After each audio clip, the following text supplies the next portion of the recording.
공격 전공 아카데미에서 모두가 한 가지에 대해서는 의견이 일치해요. 여기 힐러는 없지만 우리 MC는 다르게 생각해요. 윌은 주변에서 가장 뛰어난 치유사야. 그런데도 그는 여전히 이 학원에 등록하고 있다. 모두가 그가 처참하게 실패할 거라고 예상한다. 한 선생님은 심지어 모의 전투를 벌여 증명하기로 결심한다. 싸움이 시작되자 선생님은 땅의 마법을 사용해 윌을 가두려 했지만 윌은 치유 마법으로 속도를 높여 모든 공격을 손쉽게 피했다. 선생님이 거의 윌을 지구덫에 걸리게 할 뻔했지만 윌은 또다시 피했다. 그러자 그는 공격적으로 나서기 시작했다. 그는 거리를 좁혀 단검으로 공격한다. 물론 그 공격은 효과가 없지. 선생님은 자신을 뚫을 수 없는 흙갑옷으로 감싸고 공격 마법이 없는 약한 치료사는 자신을 건드릴 수 없을 것이라 확신하지만 윌은 그 상황을 해결할 방법을 알고 있다. 이 세상에서 대부분의 마법사들은 자신의 몸이 온전한 힘을 감당할 수 없기 때문에 힘을 제한합니다. 그 한계를 넘어서면 몸이 손상된다. 하지만 윌이 그 제한 장치를 제거하면 자신의 몸을 파괴하는 대가로 엄청난 힘을 발휘할 수 있습니다. 그리고 그는 그거에 대해 전혀 개의치 않아요. 어쨌든 그는 치유사야. 윌은 초강력 주먹을 휘두르며 앞으로 돌진한다. 그의 팔이 산산조각나며 교사의 지구 갑옷을 그대로 뚫고 나간다. 선생님은 반응할 시간조차 없으시네요. 그는 즉시 기절했어요. 그럼 이 학원에 치유사가 왜 있는 거야? 지난번에 다른 사람들은 모두 쓸모없었고 윌이 그로 인해 죽었기 때문이야. 그때 무슨 일이 있었는지 알려줄게. 일을 잘하면 선배들로부터 존경받을 수 있을 거라고 생각하겠죠. 우리 아이는 그렇지 않아요. 그는 뛰어난 업무 수행으로 상색의 말 그대로 칼침을 맞는다. 윌은 평범한 청년이지만 특별한 치유 능력을 가지고 있다. 전 세계에서 오직 그만이 지닌 독특한 힘.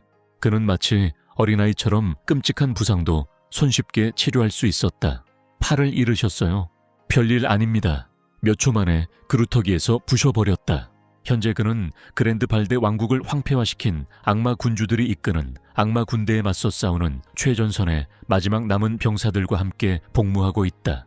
군인들은 악마 세력을 막기 위해 필사적으로 싸우고 있으며 이미 세상을 파괴한 악마 세력을 완전히 몰아내기 위해 최선을 다하고 있다. 우리 소년의 경우 전투 경험이 전혀 없기 때문에 부상자들을 치료하는 임무를 맡게 되었고 사실상 죽음의 문턱에서 그들을 구해내는 역할을 하고 있습니다. 하지만 현실을 직시하자 이 인간들은 지옥의 심연에서 나타난 무시무시한 괴물들에게 맞서 싸울 가능성이 전혀 없다. 그래서 군인들은 계속해서 사지가 없는 채로 돌아오고 우리 아들은 부지런히 그들을 치료하고 있다. 그러나 결국 병사들은 반복되는 전투에 지쳐 또다시 부상을 입는 상황에 놓이게 된다. 그들은 잔인한 현실을 받아들였다. 이미 조리되었어요. 차라리 전장에서 죽음을 맞이하고 이 모든 것을 빨리 끝내고 싶어. 그게 바로 우리 아들이 선장에게 칼에 찔린 이유야. 선장은 윌이 군인들이 매번 전장으로 돌아가야 하는 고통과 공포를 이해하지 못한다고 생각한다. 결국 절망에 빠진 병사들은 방어선을 포기하고 거대한 몬스터들이 왕국의 잔존 세력을 파괴하기 시작했다. 모두가 눈앞에서 죽어가는 것을 보며 자신의 집이 무너져 내리는 것을 지켜보며 윌은 무기력하게 바라볼 수밖에 없다. 거대한 용을 올려다보며 그는 마침내 그 병사들이 겪어온 공포의 실체를 깨닫는다. 바로 그 순간 그의 가장 큰 강점이 가장 큰 후회로 남았다. 만약 그가 전장에서 싸울 수 있는 자질을 갖추고 있었다면 자신의 두 손으로 왕국을 지키겠다는 불타는 열망으로 주변 사람들의 생존을 보장할 수 있었을 것이다. 프로는 땅에서 진짜 조약돌을 집어들고 용에게 돌진하기 시작한다. 물론 힘센 용과 돌멩이 하나로 싸우려는 그의 어리석은 시도는 결국 그의 죽음으로 이어졌다. 그러나 예상대로 그는 세계 최고의 치유사라는 칭호를 얻기 바로 직전의 과거, 거의 5년 전으로 돌아왔다. 나중에 그는 그 칭호를 몹시 싫어하게 되었다. 과거의 후회를 반복하지 않기로 결심한 그는 치유 마법 대신 공격 마법을 전문으로 하는 학원에 등록하기로 하고 첫 번째 선택으로 전투 예술만을 전문으로 하는 학교인 슈바르츠 아카데미를 선택한다. 이 세상에서는 치유 마법과 공격 마법을 사용하는 마법 예술이 공존할 수 없어. 젊은 마법사들은 한 가지 직업만을 선택해야 한다. 그러나 윌은 이 불문율을 깨고 과거 생에서 이루지 못했던 것을 이루기로 결심한다. 그는 과거 지식을 활용하여 스스로 치유하는 방법을 알 뿐만 아니라 혼자서도 싸울 수 있는 능력을 키우기 위해 노력할 계획이다. 이 일을 시작하려면 그는 이 세상에 존재하는 가장 명망 있는 아카데미 중 하나인 슈바르츠 아카데미아에 등록해야 한다. 이 아카데미는 젊은 재능을 인류, 공격적인 마법을 다루는 마법사로 키울 수 있다고 여겨진다. 윌의 전생에서 가장 재능 있는 전투 마법사였던 사람이 이 아카데미의 졸업생이었다는 것은 말할 필요도 없다. 하지만 문제가 있어요. 윌은 치유 마법사라서 슈바르츠에 들어가기는 쉽지 않을 겁니다. 보통 귀족들은 어리석은 자녀를 이 아카데미에 입학시키기 위해 거액을 쓰지만 우리 아들은 현재 돈이 없는 상태다. 치유 능력을 활용해 생계를 꾸려나가기 시작하더라도 입학 마감일까지 충분한 돈을 모으기는 어려울 것이다. 그는 자신의 처지를 곰곰이 생각하던 중 여동생이 방으로 들어온다. 그녀가 살아있는 모습을 보니 눈물이 왈칵 솟아오른다. 그의 반응을 알아차린 그녀는 그가 그렇게 울먹이는 걸 보니 속이 아플 거라고 짐작했다. 그는 재빨리 습기를 닦아내고 무언가 눈에 자극을 줬다고 둘러대며 허세를 부린다. 하지만 내부적으로는 여동생이 살아 돌아온 것을 보고 기쁨을 억누르기 힘들다. 이번에는 그녀뿐만 아니라 이전에 그녀의 삶을 집어삼켰던 재앙으로부터 그녀를 보호하겠다고 맹세한다. 그는 이전에 구하지 못했던 모든 사람들을 반드시 보호할 것이다. 그러던 중 갑자기 머릿속에 떠오른 아이디어로 다음 단계를 파악한 듯했다. 하지만 진행하기 전에 마법 아카데미 연맹에 대한 간략한 배경 설명을 드리겠습니다. 이 조직은 왕국에 있는 모든 마법 아카데미를 감독하며 모든 마법 교육에 대한 규정과 커리큘럼을 제정하고 시행하는 역할을 맡고 있다. 이 시점에서 연맹 회장은 슈바르츠 아카데미의 교장직도 겸하고 있다. 그런데 어떤 이유에서인지 회장님은 연맹에 대한 관심을 완전히 끊으셨습니다. 곧 그 이유가 밝혀졌는데 아픈 손녀 마리 때문이었다. 그런데 이 자상한 할아버지, 그의 이름은 아놀드이며 마술 아카데미 연맹의 회장이자 슈바르츠 아카데미의 교장이다. 노인은 딸에게 고통에서 벗어나게 해줄 능력 있고 치유력 있는 마법사를 찾아주겠다고 약속했다. 그러나 우리 소년의 전생에서 회장이 제때 유능한 마법사를 찾지 못해 손녀가 세상을 떠났습니다. 바로 그 때문에 내 남자가 회장 손녀 방에 몰래 들어가는 거야. 다행히도 우리 아들은 이미 그곳에 계신 회장님께 자기소개를 할 필요조차 없습니다. 노인은 이미 하일리 출신의 장학생에 대해 알고 있다. 결국 윌은 치유 마법에 뛰어난 재능을 지녀 왕국 전체에서 명성이 자자하다. 바로 이 점이 회장님께서 우리 아드님 같은 인물이 도둑처럼 몰래 다니는 것은 어울리지 않는다고 생각하시는 이유입니다. 내부적으로 윌은 자신이 옳았음을 인정한다. 아마도 그의 과거 경험 때문이 아니라면 타인의 사적인 공간에 침입할 엄두를 내지 못했을 것이다. 하지만 지금 당장은 형식적인 절차를 따질 여유가 없죠. 그는 오직 자신만이 할 수 있는 일을 하려면 바로 들어가야만 했다. 치유자. 물론 노인도 모든 일에는 대가가 따른다는 것을 알고 있다. 그리고 그는 이 젊은이가 자신의 의도를 분명히 하기를 원한다. 시간이 매우 중요하다고 주장할 것이다. 그녀의 치료가 협상에 우선한다. 결국 노인은 우리 아이가 필요로 하는 허락을 해준다. 그는 침대 옆에 앉아 그녀의 병을 치료할 준비를 하고 있다. 하지만 노인의 강렬한 눈빛이 그의 시선을 사로잡고 우리 아이의 영혼을 꿰뚫어 보는 듯했다. 의장은 사실상 한 번의 실수로 우리 아이가 끝장날 거라고 방송하고 있다. 그래서 우리는 긴장을 풀고 실수하지 않도록 준비한 뒤 치유 마법을 시전하는 동안 그의 치유 마법을 시작합니다. 그는 자신의 마나풀이 과거에 비해 줄어들었다는 것을 깨닫는다. 하지만 무엇보다 중요한 것은 치유 마법 공식의 완벽한 실행이며 다행히도 그는 그것을 아주 선명하게 기억하고 있다. 잠시 후 소녀는 마침내 눈을 떴다. 그녀가 가장 먼저 알아차린 것은 생사의 기로에 놓인 자신을 구해준 매력적인 왕자였다. 그녀는 완전히 당황해서 부끄러움에 몸을 돌려 반대편으로 넘어간다. 한편 할아버지는 손자가 혼수 상태에서 실제로 깨어났다는 사실에 아직도 믿기지 않는 표정이다. 소녀는 자신의 귀환을 확언한다. 그녀는 몇 년 만에 이렇게 기분이 좋다고 주장하기도 한다. 애정 어린 할아버지의 눈에는 기쁨의 눈물이 섞여 흘렀고 오랫동안 짓눌러왔던 걱정이 마침내 사라졌다. 그리고 이 모든 건 우리 아들 덕분이에요. 잠시 후 두 사람은 거실에 자리를 잡고 앉았다. 감사의 마음을 충분히 표현한 뒤 그 노인은 우리 소년이 품고 있는 어떤 소원이든 들어줄 의향이 있다. 윌은 그에게 터무니없는 요구를 하지 않을 것이라고 확언한다. 그의 소원은 회장님의 권한 안에 충분히 있다. 이 시점에서 윌의 치유 마법에 대해선 주변에 아무도 없다는 것이 일반적인 상식이다. 그는 더 이상 성장할 여지가 없는 정점에 앉아 있다. 바로 그 때문에 그는 다른 기술 분야를 탐색하고 싶어 한다. 그는 슈워츠 아카데미에 입학하고 싶어 한다. 물론 노인도 이 상황을 어처구니 없다고 생각한다. 전혀 낯선 것을 탐구하는데 자신의 타고난 재능을 포기하는 것은 이상하게 들린다.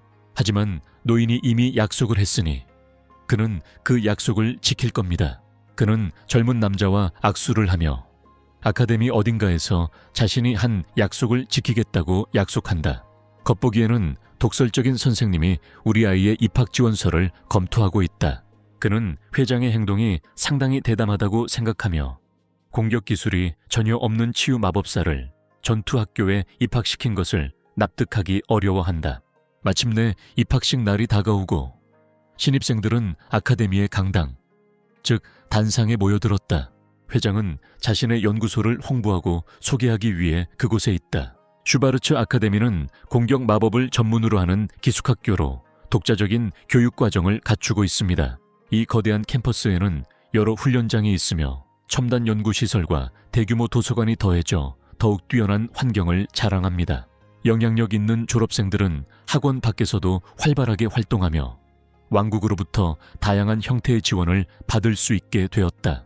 요약하자면 공격 마법의 복잡성을 연구할 수 있는 환경을 제공하는 다른 기관은 없다고 할 수 있습니다. 우리 아이가 지금까지 전례가 없던 이 학원에 입학한 단순한 치유사라는 점을 잊지 말자. 그러니 앞으로 그의 앞길은 가시밭길이 될 것은 당연하다. 하지만 네 사람은 앞으로 어떤 일이 닥쳐도 맞설 준비가 되어 있어. 그가 공격 마법사가 되는 한 그는 되고 싶어 한다. 하지만 현실은 종종 기대와 거리가 멀다. 입학식 후 첫 수업이 시작되고 윌은 땀을 뻘뻘 흘리는 모습이 보인다. 그는 불마법 주문을 사용해 목표물을 맞춰야 한다. 어떻게든 그는 불마법을 발동시키는 데 성공하지만 나타나자마자 바로 사라져버린다. 이런 일이 처음 있는 게 아니에요. 엎친 데 덮친 격으로 그의 선생님은 우리 아이를 약점을 이용해 괴롭히려는 쓰레기 같은 사람입니다. 윌은 이 목표를 달성할 때까지 더미에 정확히 타격하는 데 성공해야만 수업에 참석할 수 있다. 그는 학교 건물 건너편에 있는 훈련장에서 계속 연습을 해야만 했다. 그는 최소한 선생님이 그에게 방법을 알려주어야 한다고 주장할 것이다. 그렇지 않으면 제대로 배울 수 없을 것이다. 그리고 다시 말하지만 처음부터 이 선생님이 우리 아이에게 반감을 품고 있다는 것은 분명했다. 그에게 치유사를 가르치는데 시간을 낭비하는 것은 최선의 투자가 아니다. 윌은 그에게 적어도 도서관에 접근할 수 있게 해달라고 간청하며 이론을 통해 무언가를 배울 수 있도록 해달라고 부탁한다. 또다시 그 망할 놈은 우리 소년이 단순한 치료사라는 이유로 모욕을 주며 자신의 부류가 사용할 수 있는 문헌이 없다고 상황을 이용해 주장한다. 금발의 건방진 놈이 교활한 마법 뒤차기로 치료사를 쓰러뜨리고 윌은 땅에 쓰러진다. 불쌍한 남자는 갑작스러운 공격을 예상하지 못했지만 괴롭히는 녀석은 그저 치유사가 너무 약하다는 이유로 더 이용하기 좋은 핑계로 생각하는 것 같다. 아카데미의 공격 랭크 지위를 자랑하기 때문에 윌처럼 소프트 힐러들은 감히 입학하려다 길을 잃을 수 있다. 선생님이 학생을 괴롭히는 학생에게 무리지어 공격하는 걸 보는 건 처음이에요. 둘 다 마치 그가 그들의 눈에는 가장 하찮은 쓰레기인 것처럼 개를 산책시킬 것이다. 그날 밤 우리 아들은 벤치에 앉아 지친 모습이었다. 지금까지 공격 마법을 배우기 위한 그의 노력은 결국 실패로 끝났다. 그는 치유 마법과 공격 마법의 차이 때문에 골치 아플 거라는 걸 알았다. 둘 다 자신만의 에너지원을 가지고 있어요. 만화는 정신의 힘이며 마법사의 궁극적인 무기로 마법사는 공식의 만화를 통해 이를 활성화하고 만화는 주인의 의지에 따라 움직인다. 그 만화를 폭발이나 화력에 사용하면 공격 마법을 사용할 수 있습니다. 반면에 치료사들은 호출 만화를 가지고 있지만 슈바르츠 아카데미가 그 역할을 담당한다. 공격 마법사를 키우는데 가장 능숙하니 역동적인 만화를 정제할 방법을 찾아야 한다. 그는 자신이 정적인 만화를 동적인 만화로 변환할 수 있는 방식으로 만화를 조작할 수 있다고 강하게 믿고 있다. 그의 가장 큰 걸림돌은 그 더러운 선생님이 허락하지 않아서 지금 당장 수업에도 참석할 수 없다는 것이다. 윌은 포기하지 않겠다고 한다. 전생에 자신을 도와준 그 한 사람을 만나기를 바라며 그녀 하나 때문에 그가 이 학원에 오기로 한 선택이 결국 고통을 감수할 만한 가치가 있을지도 모른다. 안타깝게도 그는 맹목적으로 계속할 수 없어서 다른 방법을 생각하게 되었다. 하지만 갑자기 익숙한 목소리가 늦게까지 밖에 있었던 그를 꾸짖었다. 윌이 이 사람의 아름다운 외모를 바라볼 때 그는 자신과 함께 싸웠던 매우 유능한 전사 베로니카를 마주한다. 그녀는 그가 알고 있던 최고의 공격 마법사 중 한 명이었으며 결국 비극적인 전쟁에서 그녀를 잃고 슬픔에 잠겨야 했다. 다행히도 그녀는 이 퇴행된 시간대에서 살아남아 있다. 하지만 말하기도 전에 이 여자는 무엇이든 반으로 자를 수 있는 똑같은 검을 꺼내 들었다. 이 소녀는 사쿠라의 능력을 가진 여성 고조와 닮았네요. 그녀가 그에게 검을 겨누고 있는 모습은 썩 유쾌하지 않지만 알고 보니 캠퍼스 내에서 수상한 학생을 추적하고 있었고 윌이 바로 그 학생일까 궁금해졌다. 우리 아들은 그녀가 혹시라도 그에게 덤벼들까봐 절대 그런 사람이 아니라고 빠르게 해명했다. 왜냐하면 만약 그런 일이 생기면 그는 또다시 트루쿤에게 이사카이의 회귀치료를 받아야 할 테니까 그녀는 그를 믿어주고 그로 하여금 평온을 찾게 해준다. 그리고 그는 그녀가 정말 베로니카인지 확인해달라고 부탁한다. 여자는 그가 교사들에게 너무나도 무례하게 대하는 모습에 불쾌감을 느끼고 그로 인해 수치심과 충격을 받았다. 그는 전생에 그녀가 자신보다 나이가 많다는 것을 알았지만 그렇게 많이 나이가 많지는 않았다는 것을 몰랐다. 알고 보니 그녀는 학년을 건너뛰고 바로 교수로 승진할 정도로 뛰어난 재능을 가진 천재였다. 그녀의 신급 재능을 고려하면 전혀 놀랍지 않아. 윌이 마침내 공격 마법을 배울 수 있게 해줄 별똥별을 기다려온 바로 그 기회다. 우리는 베로니카의 수업에 참여하고 싶어하는 그의 관심을 표현할 것이다. 베로니카가 그의 마지막 희망이라는 것을 알기 때문이다. 그는 입학 절차를 문의하지만 그녀는 자신이 이전에 여러 반에서 승진해 온 신규 교사이기 때문에 아직 개설된 수업이 없다고 말하며 즉시 거절한다. 그녀는 올해 여기서 일이 어떻게 돌아가는지 전혀 모른다. 베로니카는 현재 특정 질문에 대한 답변을 담당하는 보조 강사로 활동하고 있습니다. 그녀의 젊은 마음을 활용해 비슷한 또래의 학생들과 더 가깝게 소통하고 이를 통해 학생들에게 큰 힘이 되어주려는 계획이었다. 그러나 그녀를 짜증나게 하는 것은 아무도 그녀에게 어떤 종류의 상담도 요청하지 않는다는 점이다. 우리 아들은 정확히 왜 그런지 말할 수 있어요. 이 여자는 사소한 불편함에도 살인을 저지르는 흉기를 꺼내 들기 때문이다. 하지만 그의 관점에서 보면 이는 베로니카를 이용할 수 있는 절호의 기회일 뿐이다. 그는 굳이 그녀의 수업을 들을 필요도 없고 그녀를 이용해 개인적으로 과외를 받을 수 있다. 그래서 그는 그녀가 대답해야 할 일이라는 걸 알면서도 그녀에게 질문을 한다. 바로 직설적으로 말하는 것. 이 남자는 치유사로서 공격 마법을 어떻게 배워야 할지 묻고 있다. 베로니카는 그의 말을 듣자마자 그가 평범한 학생이 아니라는 것을 바로 알아차렸다. 그의 기이한 마력 흐름의 조성을 감지한 그녀는 이제 그가 슈바르츠 아카데미에 수년간 입소문 난 신입생이라는 것을 기억해냈다. 그녀는 심지어 공격 마법을 배우려는 일반 치유사를 본 적이 없다고 인정한다. 슈바르츠의 좋은 점은 아카데미가 역동적인 만화라고 불리는 것을 키울 수 있는 방법을 제공한다는 것이다. 우리 아들이 완벽한 출발점이 될 거라고 믿는 기반이에요. 그리고 베로니카가 존재를 확인하면 우리는 정말 흥분해서 기회가 있다고 생각할 거예요. 이 여자는 한 가지 작은 문제가 있다고 바로 그에게 말한다. 그 방법으로도 그의 멍청한 머리로 공격 마법을 배울 수 없을 거라고. 이 사실은 정말로 우리 소년을 놀라게 했는데, 특히 베로니카가 이미 정전 만화가 너무 많다고 설명했을 때 더욱 그랬습니다. 이는 그가 동적인 만화를 처음부터 길러내더라도 결국 대부분의 만화가 정적인 만화로 변환되어 사라질 것이라는 의미이다. 그리고 만약 그가 다른 방법으로 역동적인 만화를 길러내려 한다면 두 만화 속성의 혼합으로 인해 어떤 종류의 공격 마법도 사용할 수 없게 될 것이다. 현실은 암울해 보인다. 브론은 학원을 옮겼지만 일반 치유사가 공격 마법을 배울 방법이 전혀 없다는 것을 깨달았다. 윌은 트루크쿤이 엉덩이를 뒤로 뺄 때 사용 설명서를 받지 않은 것을 후회하기 시작했다. 글쎄요, 그는 새로운 방법을 발명해 자신의 세대를 아인슈타인처럼 만드는 한이 있더라도 포기하고 싶지 않아요. 조교에게 감사를 표한 후 그가 떠나려던 찰나 베로니카가 갑자기 말을 끊고 자신의 주장을 마무리하려 한다. 그녀는 이전의 내용에서 이어가며 치유사가 공격 마법을 사용할 수 없다는 것은 사실이지만 치유사가 공격 마법사가 될 수 있는 한 가지 조건이 있다고 덧붙였습니다.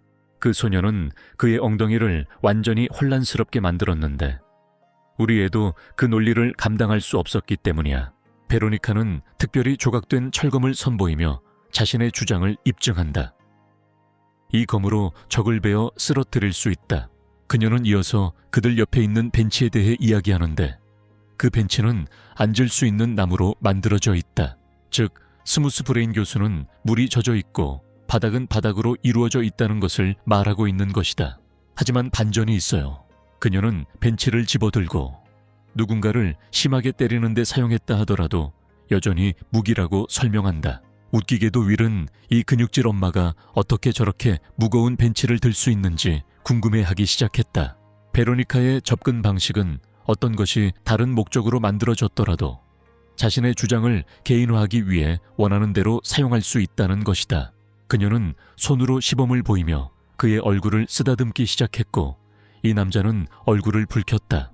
이는 대부분의 남성에게 그녀가 그의 얼굴에서 똥을 털어내는 장면이 나올 때까지의 꿈 같은 상황이며 그녀가 방금 자신의 손을 두 가지 용도로 사용했다는 것을 설명하는 내용이다.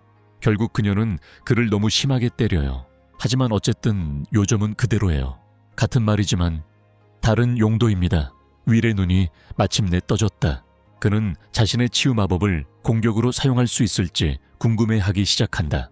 그동안 그는 그런 생각조차 해본 적이 없었다. 마법사 양쪽 진영이 서로 대립하는 가장 큰 이유는 각자의 만화 형태에 차이가 있기 때문이지만 베로니카의 눈에는 이 아이가 특별해 보였다. 그녀는 그가 이미 공격적인 마법 아카데미에 입학한 것만으로도 한 걸음 나아간 것이라고 생각하고 그의 만화 또한 그가 순전히 치유사만은 아니라는 것을 보여준다고 생각한다. 이는 윌조차도 알아차리지 못한 관찰로 그가 목에 칼을 겨누고 있는 트루크쿤이 자신에게 준 능력 중 하나인지 궁금하게 만들었다. 그녀는 그에게 깨어나 자신의 영혼 속에 잠들어 있는 공격적인 열정을 불태우라고 명령한다. 그렇게 하면 그는 막을 수 없는 존재가 되어 자신의 앞을 가로막는 모든 사람을 무찌를 것이다. 바로 다음 날, 우리 아이는 어제 선생님과 나눈 대화를 떠올리며 하루를 보냅니다. 그녀는 자신의 주장을 입증하기 위해 다양한 예시를 들었고 그를 정말로 놀라게 한 것은 그녀가 일반 치유사들에 대해 아무런 의심도 하지 않는 것처럼 보인다는 점이다. 그리고 그녀는 즉석에서 그럴듯한 이론을 생각해낼 수 있었다는 점도 있다. 윌은 자신이 같은 방법을 사용하고 있다고 생각하기 시작했지만 강사가 무례하게 자신을 치료사라고 부르는 바람에 생각이 끊겼다. 오늘 수업은 사실 특별한데 1대1 배틀이 많이 진행될 예정이기 때문입니다. 그는 다른 사람들과 함께 참여할 수 있는 능력이 있어요. 물론 그가 공격 마법을 사용할 수 있는지 여부는 그가 스스로 해결해야 할 문제다. 그 쓰레기 같은 선생님은 또한 짝을 정했는데 의심할 여지 없이 이 남자가 우리 아이를 어제 본 금발 쓰레기 알버스와 짝지어 놓았다는 거야. 우리 아들은 알버스와의 경기를 기대하지 않아요. 알버스는 명망 있는 귀족 아카데미 출신이고 모든 지원을 받고 있으니까요. 그는 신탁기금의 아들로 태어났지만 그보다 더 중요한 것은 실제로 강력한 공격 마법사라는 점이다. 알버스는 이미 승리를 확신하고 우리 선수를 조롱하며 패배하면 엄마에게 돌아갈지 궁금해한다. 우리 아들은 이 어리석은 자에게 속지 않으려고 정말 최선을 다하고 있어요. 미래에서 온 자신이 아이와 싸우고 있다는 걸 알면서도 여전히 화가 난다. 좋은 점은 윌이 베로니카의 이론을 실제로 시험해보고 싶어 한다는 것이고, 그래서 싸움에 관심을 갖게 되었다는 것이다. 그는 교수의 관심을 구하며 기권하지 않겠다고 단호히 거절한다. 대신 우리 소년들은 공격 마법에 재능이 전혀 없다는 제안을 받았는데 이는 이번 싸움에 시간을 낭비하는 일이 될 거라고 했다. 그래서 이 경기에 패배하면 슈워츠 아카데미를 자퇴하겠다고 단언하며 승부의 판도를 뒤흔든다. 교수님은 그 말을 듣고 매우 기뻐하셨지만 다른 한편으로는 우리 아들이 우승하면 정규 수업을 들을 수 있게 된다는 사실도 알게 되었습니다. 모욕적인 제안이지만 알버스는 너무 오만해서 그 아이디어가 얼마나 어처구니 없는지 웃어넘기며 비웃는다. 그는 심지어 윌이 자신의 날에 엄청나게 잘 대처하고 있다고 생각한다. 우승 가능성이 없는 룰루 아일랜드.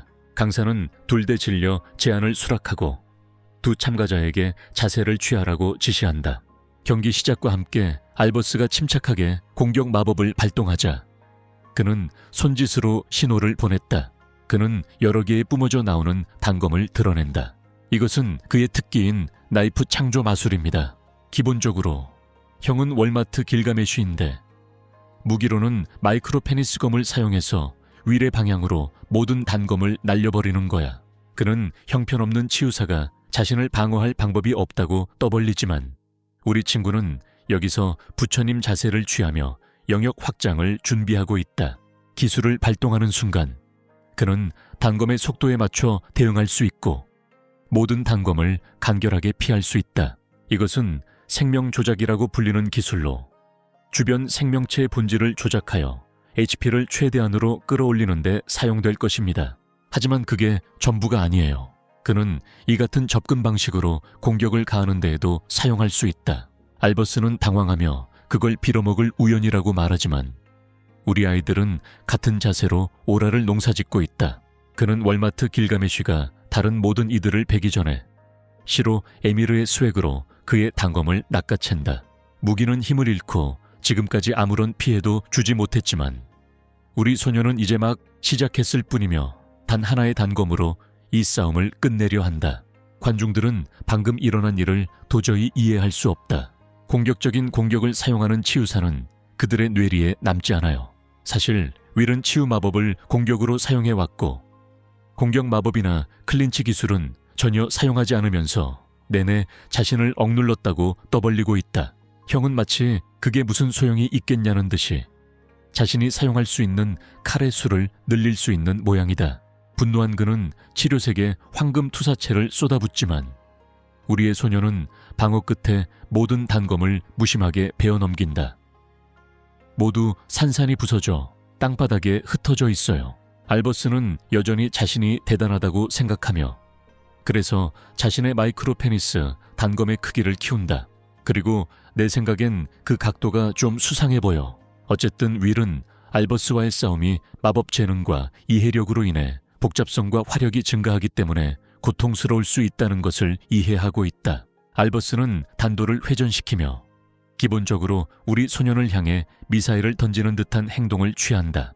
브론은 윌을 위해 사쿠라의 화살화살 제조 기술을 빌려 알버스에게 막으라고 한 거야. 다른 쇼에서 기술을 더 이상 훔칠 수 없어서 좌절하며 포효할 뿐이다. 한편 우리 아들은 힘을 점점 더 키워야 한다고 생각하고 있어요. 맹렬한 투사체가 손쉽게 방향을 바꾸자 그는 깜짝 놀랐다. 그가 다른 일을 하기 전에 그는 손오공의 순간 이동 기술을 사용하여 그의 뒤로 텔레포트하며 이 일이 끝난 후 그를 치료해 주겠다고 약속한다. 그러자 그는 곧바로 살인을 시도했지만 강사가 끼어들어 두 사람 사이에 거대한 흙벽을 쳐버렸다. 강사는 경기가 끝났다고 판단하고 다음 조를 위해 두 선수에게 옆으로 비켜달라고 말한다. 패배는 거만한 귀족에게 정말 겸손함을 느끼게 해주지만 윌은 이제부터 정규 수업을 들을 수 있게 되어 그저 기쁘다. 이 폭탄 교관의 큰 실망, 여기서 마무리하고 그는 자신의 싸움 경험을 되새기며 쏜살같이 달려나간다. 마침내 그는 자신만의 공격 마법을 만들어냈고 그 마법은 뛰어난 마법사를 이길 만큼 강력했다. 베로니카의 지도 덕분이에요. 패배한 찌질이는 강사의 도움을 받고 있다. 알버스는 선생님에게 이 경기에 대해 아버지에게 알리지 말아달라고 부탁한다. 둘 다 디완 레딧을 싫어하는 사람들인데 지는 걸 도저히 못 견딘다. 다음 장면에서 우리는 윌이 교실에 있는 모습을 볼 수 있다. 여기서 수업을 들으며 공격 마법에 대한 이해를 더욱 깊게 할 수 있다. 강사는 수업 시작 전에 방에 들어와 수강생들을 힐끗 살펴본다. 지금까지 그의 수업은 기초적인 수준이었다. 한 명의 담임 선생님이 기본적으로 모든 수업을 담당합니다. 윌은 마법 도구 제작 수업에 가장 흥미를 느끼며 힐링 아카데미에서 비슷한 개념을 떠올렸다. 오늘 수업은 얼음 폭탄 제작에 관한 내용입니다. 강사는 학생들이 조립하고 처리할 자료를 나눠줄 것입니다. 윌은 전생에 무기를 만든 적이 없고 회복 아이템만 만들었다고 회상하지만 공격 아카데미에서는 전투용 무기를 제작하는 것이 요구된다. 이 목적에 사용되는 만화는 당연히 동적인 만화일 것이지만 창조에 있어서는 만화의 본질은 크게 중요하지 않다. 그래서 나는 그에 넘치는 정적만에도 아무런 문제가 없을 거야. 그리고 그가 재료를 살펴보니 얼음 골렘 조각과 불꽃 가루가지가 발견되었다. 지시에 따라 그는 조각을 섞었지만 갑자기 급격한 변화를 겪게 된다. 결국 그는 체력 강화제를 섞은 얼음 조각을 내던졌고 그 작은 조각이 폭발하여 얼음 송곳들을 남겼다. 우리 아들은 꽤 감명받았지만 여기서 한 행동은 학급에 대한 예의가 전혀 없는 행동이었어요. 강사는 윌을 꾸짖으며 윌의 성적에서 점수를 감점하겠다고 단호하게 말했다. 나머지 불량배들은 웃고 특히 알버스는 더욱 크게 웃는데 이는 그가 선생님과 함께 음모를 꾸미고 있다는 신호다. 윌의 다음 수업은 마법 생물학에 관한 수업이 바로 코앞에 다가왔어요. 강사가 낮은 등급의 학생들에게 집중해서 듣도록 강조하자 귀여운 도롱뇽을 선물 받았다. 우리 아들은 마법 생물과 너무 가까운 거리에 조금 불편해해요. 이 작은 살인 기계는 대포를 쏘듯 불꽃을 내뿜어 윌이 현실에서 튕겨나가게 만든다. 그건 그저 우리 아이가 머릿속으로 상상한 것일 뿐인데 심지어 강사가 그의 신뢰하는 냄비를 빼앗아갈 정도로 주의를 끌었다. 상황이 좋지 않게 돌아가고 있고 윌은 이제야 사태의 심각성을 깨닫기 시작했다. 강사는 그가 수업에 참여할 수 있도록 허락했지만 실제로는 매 수업마다 그를 괴롭히고 있다. 이는 그가 더 이상 배울 수 없음을 의미하므로 다시 자신의 상황에 대해 무언가를 해야 한다는 뜻이다. 멀리서 그를 지켜보는 학생은 여기서 벌어지는 이중잣대를 이해하는 듯한 독특한 학생이다. 괴롭힘은 끝없이 계속되었다. 윌은 학생들뿐만 아니라 강사들로부터도 자신을 보호해야 했다. 웃기다. 강의 계획서에 없는 질문. 그의 의견은 짓밟혀 땅에 흩어졌고 수업이 끝난 후에도 방 안에 쓰레기가 여기저기 널려 있는 것을 발견하고는 관리자에게 문제를 제기하려 했다. 상사는 저녁 식사 특권을 박탈하는 방식으로 그를 더욱 엄하게 처벌했다. 로즈가 사방에서 요리당하고 있어요. 그는 방 안에서 쓰러지며 이 학원이 자신을 싫어하는 사람들로 가득 차 있다는 것을 깨닫는다. 바로 긍정적인 한 걸음을 내딛었을 때였다. 이제 그는 다시 우회하기 위해 엄청난 양의 도전에 직면해야 한다. 윌은 현재의 발전 속도가 자신에게 큰 도움이 되고 있음을 깨닫고 이 괴롭히는 녀석들이 자신을 방해하지 못하게 하고 싶어 한다. 가장 좋은 점은 그가 그들 중 한 명과 싸워서 실제로 이겼다는 거예요. 그러므로 그는 자신이 늘 꿈꿔왔던 공격 마법사가 될 수 있다는 절대적인 증거를 갖게 되었다. 긍정적인 면에 집중하며 윌은 이제 숙제를 제대로 검토하고 공부할 수 있도록 교과서를 구입했던 기억을 떠올립니다. 다음 날이 되자 그는 완전히 충격에 빠졌다. 주변에 선생님도 없고 함께할 사람도 없네요. 강사님은 보통 이 시간에 도착하시는데 그분 주변에는 학생 한 명만 있어요. 갑작스러운 일정 변경 소식이 일부 학생들에게만 공개되지 않은 것 같아요. 짜증이 난 윌은 소녀에게 말을 걸기 위해 일어선다. 그는 그녀에게 다가와 그의 접근에 깜짝 놀라게 했다. 우리 아들은 수업이 하룻밤 사이에 변경되었는지 알고 싶어 하는데 확실히 그 문제와 관련이 있는 것 같아요. 강사는 특정 학생들을 싫어하고 그 학생들도 그 리스트에 포함되어 있어서 둘 다 망했어요. 그녀는 괴롭힘을 당하는 두 외톨이가 잘 지내는 것이 좋은 생각이라고 생각하며 자신의 두려움을 기꺼이 감수할 것이라고 동의한다. 이에 그는 그녀에게 친구를 제안하며 기쁜 마음으로 손을 내민다. 소녀는 놀라움을 금치 못하고 그에게 절대적인 존경심을 담아 고개를 숙인다. 그녀는 새로운 학원에서 윌이 처음으로 사귄 친구인 에리카 글렌으로 소개되었다. 그녀는 그가 늦게 수업에 합류했고 치유사라는 점을 고려할 때 아무도 곁에 없는 것이 전혀 이상하지 않다고 생각한다. 에리카는 사람들이 힐러들이 얼마나 나약한지에 대해 항상 이야기한다고 강조한다. 놀랍도록 그녀는 공격적인 마법사임에도 불구하고 친구들에 대해 자랑할 만한 사람이 아니에요. 윌은 그녀의 성격을 보면서 힐러들에 대한 치열한 차별이 슈바르츠 아카데미의 문화인 것 같다는 것을 이해하게 된다. 공격 마법사들이 최전선에서 싸우는 것은 사실이니 뒤에서 치료하는 힐러들을 경멸할 이유가 충분하다. 이전 생에서도 윌은 왕국에서 유명한 치료사로 명성을 얻었다. 그때는 신뢰도가 있었지만 여기 공격 아카데미에서는 상황이 다르다. 윌은 아카데미의 차별에 맞서 싸우지 않으면 그 차별에 휩쓸릴 것이다. 에리카는 그가 공격 아카데미에 온 의도에 대해 묻는다. 생각을 정리한 후 윌은 자신이 태어난 치유사라는 현실을 받아들이지 않겠다고 말하며 최전선에 합류할 뜻을 밝힌다. 그의 이유는 그녀를 흔들지만 윌은 자신만의 개인적인 이유가 있다고 해명한다. 에리카의 의도는 그녀가 가문의 아들이 태어나지 않은 시골의 작은 귀족 가문에 속해 있다는 것으로 보인다. 부모님은 자신들의 혈통이 끊길 거라고 생각했다. 이를 직접 처리하는 것. 그녀는 강력한 공격 마법사가 되면 지위만으로 가문의 수장이 될 수 있을 거라고 생각했다. 윌의 눈에는 이해할 수 있는 목표이지만 에리카의 문제는 마법에 대한 재능이 조금도 없다는 것이다. 그녀는 친구도 없고 수업 시간에도 괴롭힘을 당해요. 다행히 그녀는 우리 아들 덕분에 친구가 생겨 기뻐하며 성적이 낮을 때도 자신을 위로해 줄 수 있는 친구라고 칭찬한다. 형은 여기저기서 망가지고 있지만 그래도 그녀는 그냥 농담하는 거야. 그는 에리카의 기대가 곧 충족될 것이라고 그녀에게 상기시켜주며 다른 설명은 덧붙이지 않고 윌은 그녀를 실제 수업이 진행 중인 다른 교실로 데려간다. 두 사람은 수업 장소로 향했지만 예상대로 진행되는 수업에서 강색의 지각으로 간주되었다. 갑작스러운 수업 변경 일정을 몰랐던 것에 대해 사과드리지만 이 사람은 고집이 세서 용서하지 않네요. 윌을 벌하기 위해 그는 채찍질하기로 결심한다. 또 다른 질문. 이건 안 좋은 소식이네요. 에리카는 이미 우리 아들이 이전 수업 대부분을 듣지 않았다는 걸 알고 있어서 아무것도 모를 거라고 생각했어. 보드를 살펴보던 윌은 선생님이 정답을 맞추지 못하면 감점이 있을 거라고 강조하는 동안 머릿속으로 문제를 분석하고 있다. 알버스는 윌이 실패 직전에 처해 있다는 사실을 알고 더욱 비웃는다. 하지만 우리 아이는 깊은 집중에 빠져 연필을 들고 격렬하게 낙서를 하기 시작합니다.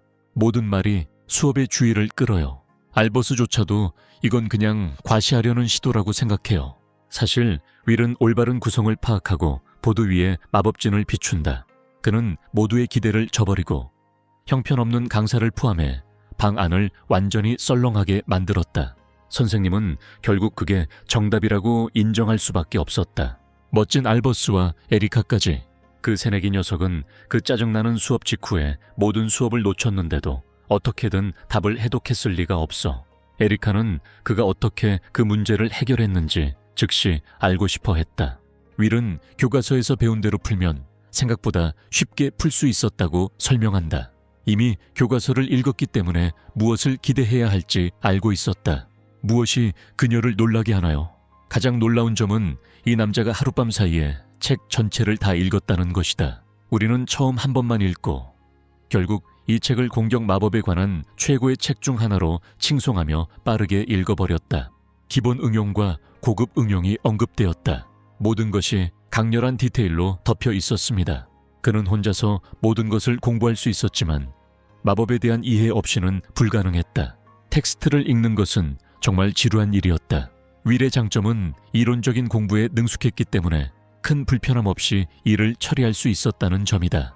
그는 단 하룻밤 만에 공격 마법에 대해 모든 것을 배웠고 마치 소설을 읽듯 빠르게 습득했다. 그가 즐거워하는 동안 에리카는 여기서 소름 끼쳐 하고 있어요. 그가 소화한 책은 그들의 학원에서 공포의 대상인 것으로 선생님의 지도 없이는 번역할 수 없는 내용이다. 그녀는 그를 실패자라고 처음 생각했던 것을 후회하기 시작하고 자신이 주변에서 가장 밑바닥에 있는 사람이라는 것을 깨닫는다. 소녀는 그가 최하위 등급에서 자신을 버리지 않기를 바란다. 우리 아들이 그녀에게 어떤 문제가 생기면 뭐든지 가르쳐 주겠다고 약속한다. 결국 같은 반 친구들이라 가장 친한 사이야. 에리카는 그의 도움을 받게 되어 기쁜 마음에 미소를 지었다. 현실은 우리 아이가 목표를 이루기 위해 학교에 왔을 뿐 우정의 힘으로 친구들과 친하게 지내기 위해서 온 게 아니에요. 하지만 혼자 왔으니 에리카가 필요할 거예요. 그래서 그는 그녀에게 자신이 부탁할 일이 있다고 말한다. 다가오는 수업은 그가 한 번도 통과하지 못했던 일반 공격 마법 수업이며 그가 다른 수업에 접근하지 못했던 주된 이유이기도 하다. 에리카는 알버스에게 이긴 후 이제는 쉽게 해낼 수 있을 거라고 생각하지만 현실은 그렇지 않다. 사실 우리도 다른 사람들처럼 일반적인 공격 마법을 사용할 수는 없지만 그는 아주 좋은 아이디어를 가지고 있어요. 설정을 성공하려면 에리카의 도움이 필요하다. 다음 장면에서 학생들은 공격 마법에 대해 논의하기 위해 다시 훈련장에 모여 있다. 일반 마법과 독특한 마법 두 가지가 있다. 일반 마법은 적절하게 구성된 주문을 의미하며 일반적인 사용 사례와 대조되는 공식을 통해 누구나 쉽게 접근할 수 있도록 합니다. 사용자 내면에 새겨진 고유한 마법, 예를 들어 구형 PC와 같은 것, 특수칼, 제작 마법, 아카데미의 커리큘럼에는 학생들이 연마할 수 있도록 두 종류의 공격 마법에 대한 수업이 포함되어 있다. 물론 독특한 마법이라고 해서 반드시 올바른 답이 나오는 것은 아니다. 그래서 우리 아이 같은 경우에는 이런 수업에 참석해서 이길 수 있는 가장 쉬운 티켓이 바로 이거예요. 안타깝게도 그는 일반적인 공격 마법을 배우는데 어려움을 겪고 있으며 그의 스승도 이 점을 잘 알고 있다. 치유사의 능력을 최대한 활용하는 강사는 이론적 실력에 감탄하며 실습에서는 어떤 모습을 보여줄지 궁금해한다. 결국 윌은 이 수업을 낙제할 운명이다. 기본적인 마법조차 못 쓰는 거라면 강사는 이번 과제가 이전의 모든 시도들과 다를 바 없으며 목표를 향해 다시 한번 총을 쏘는 것을 목표로 한다고 강조한다. 그는 윌을 매우 기본적인 일이라고 폄하하며 이는 아카데미에서 기본적인 일을 제대로 해내지 못하면 졸업할 수 없다는 의미다. 생각을 정리하던 강사는 소년이 공격적인 움직임에 치유 마법을 사용했던 일과 치유 마법이 신체 전반의 능력치를 향상시키는 효과를 떠올렸다. 하지만 여기서는 공격적인 마법 같은 건 사용할 수 없으니 상황이 다르죠. 그는 그저 이 아이가 수업에서 낙오되어 포기하길 바랄 뿐이다. 하지만 우리 아들은 어디에도 가지 않고 이 상황을 보며 웃고 있다. 강사는 윌의 손이 불길에 휩싸인 것을 보고 깜짝 놀랐다. 이 아이가 어떻게 그런 마법을 부릴 수 있는지 지구상에 이유도 없다. 하지만 속지 마세요. 이건 사실 주인공이 교묘하게 사용하는 전술이야. 그의 모든 전략은 에리카가 자신의 일반 공격 마법 버전을 사용하여 화염구를 만드는 데 달려있다. 그리고 나서 그는 도롱뇽 꼬리 안쪽에 불덩이를 배치했다. 다음으로 우리는 자동 치유 기능을 사용하여 불꽃을 조심스럽게 부채질하며 손 안에서 숨깁니다. 기본적으로 그는 무한한 지속을 위해 고조 사토리처럼 역전된 저주 기술을 사용하는 것이다. 무한한 치유력이에요. 하지만 그때조차도 에리카는 그의 접근 방식에 의문을 품었다. 자신이 어떤 남자와 상대하고 있는지 궁금해하며 그가 인류 최고의 치유사라는 사실을 알지 못했다. 어느 순간부터 그는 손을 펼치자마자 치유 마법을 멈추었고 마치 손바닥에서 불덩이를 만들어낸 것처럼 보였다. 다음은 쉬운 부분이에요. 그는 그냥 표적을 향해 쏘아 명중시켜 관역을 쓰러뜨립니다. 강사형, 잎사귀처럼 떨고 있네. 그의 제자가 또다시 그를 겸손하게 만들었다. 그 환상이 너무나도 그럴듯해서 그는 완전히 그 주문을 걸 수 있을 거라고 확신하고 있다. 공격, 마법, 이로써 에리카는 즉시 합격점을 받았고 관객들은 에리카의 박수와 함께 어리둥절한 표정을 지었다. 무엇보다 알버스가 화가 났어. 수업이 끝난 후 그는 선생님께 답을 요구하며 대들었다. 둘 다 무슨 일이 일어나고 있는지 전혀 모른다. 윌이 알버스에게 일반적인 공격 마법을 배울 수 있는 논리적 방법은 없다. 그의 자존심은 패배로 인해 상처받았고 이제 이 치유사는 상황을 지나치게 확대하고 있다. 형은 반을 없애기 위해 아버지에게 불평할 정도로 적극적이다. 심지어 선생님조차 그의 강압적인 태도에 놀라움을 금치 못하는 가운데 자존심 강한 귀족은 걸음을 옮기며 교관에게 힐러를 수업에서 완전히 제거하기 위해 필요한 모든 조치를 취하라고 명령한다. 이 멍청한 선생님은 규칙을 어기면 들킬 위험이 있기 때문에 지금 공영에 처해 있다. 안타깝게도 그는 아카데미에서 일자리를 얻기 위해 많은 시간을 들였기 때문에 이제 와서 그걸 잃을 수는 없다. 위험을 고려한 강사는 자신의 이름을 아카데미에 새기려는 치유사를 제거하고 도박을 하는 편이 낫다고 판단한다. 브로는 15살 학생과 세대 차이를 겪으며 갈등을 빚고 결국 직접 문제를 해결하기로 결심한다. 훈련장에서 수업이 끝난 후에 강사는 결국 윌을 혼자서 소환하게 된다. 브로가 우리 아들을 위협하지만 윌은 상황을 깨닫지 못할 정도로 둔감해서 이를 칭찬으로 받아들인다. 강사는 아이가 처음 학원에 왔을 때 수업을 많이 빼먹었던 것을 언급하며 아이의 자신감을 낮추고 싶다고 말했다. 우리 애 잘못도 아니에요. 이 멍청한 선생님이 처음부터 그 수업을 듣게 해주지 않았으니까요.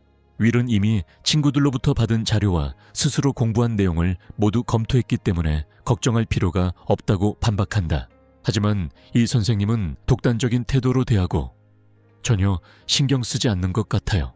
윌에게 이 새로운 수업이 필요하다고 판단한 그는 강사로서 수업 내용을 직접 결정한다. 그래서 여기서 제대로 된 모의 전투에 참가하게 될 겁니다. 윌에게는 아무 이유 없이 선생님과 싸워야 하는 상황이 꽤 의심스럽고 강사도 이 상황이 불공정하다는 것을 알고 있기 때문에 아이에게 핸디캡을 주기로 한 것이다.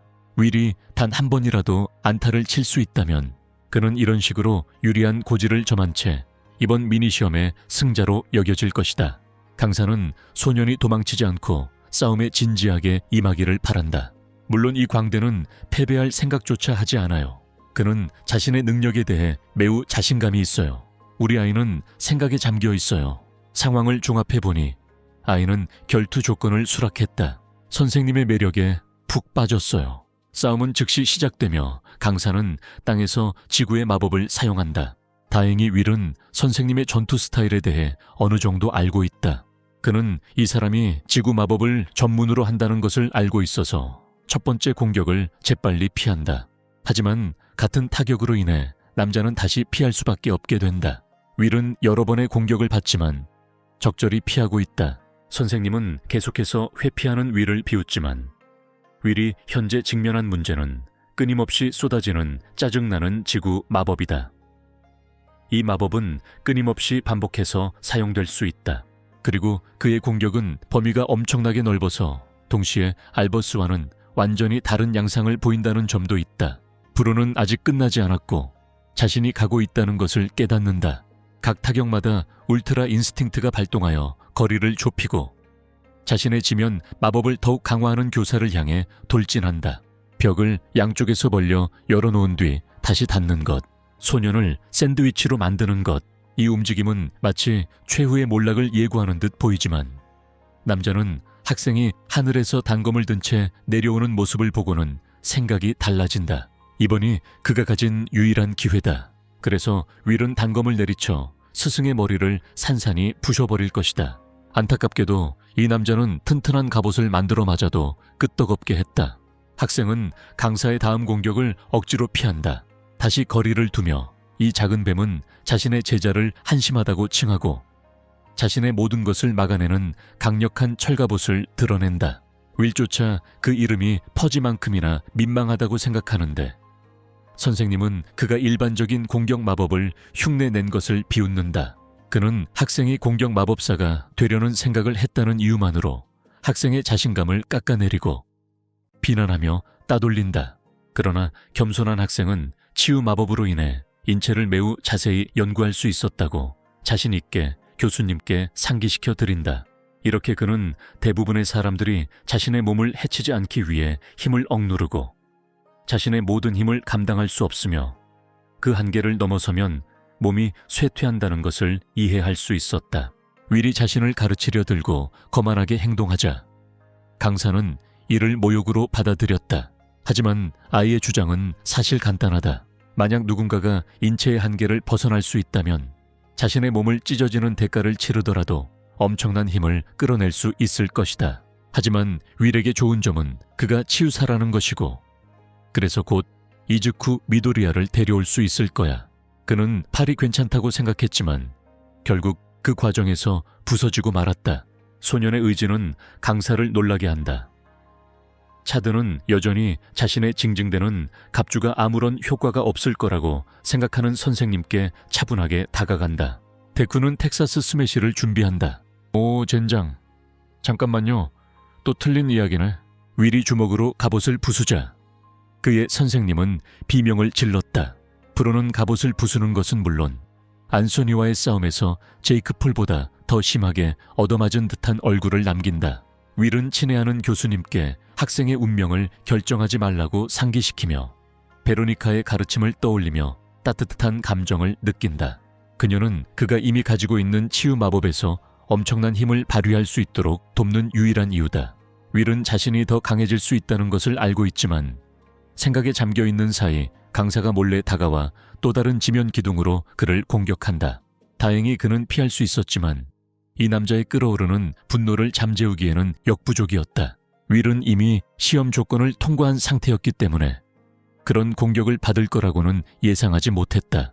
강사는 더 많은 거짓말을 늘어놓으며 그런 일을 목격한 사람이 아무도 없다는 점을 들어 기술적으로 치유 마법사가 그를 한 번도 때리지 않았다고 주장한다. 그는 성가신 치료색에 패배한 사실을 인정하지 않고 오히려 우리 아이를 상대로 더 많은 지구 마법을 쏟아붓는다. 윌은 이 남자의 행동에 점점 지쳐가고 있다.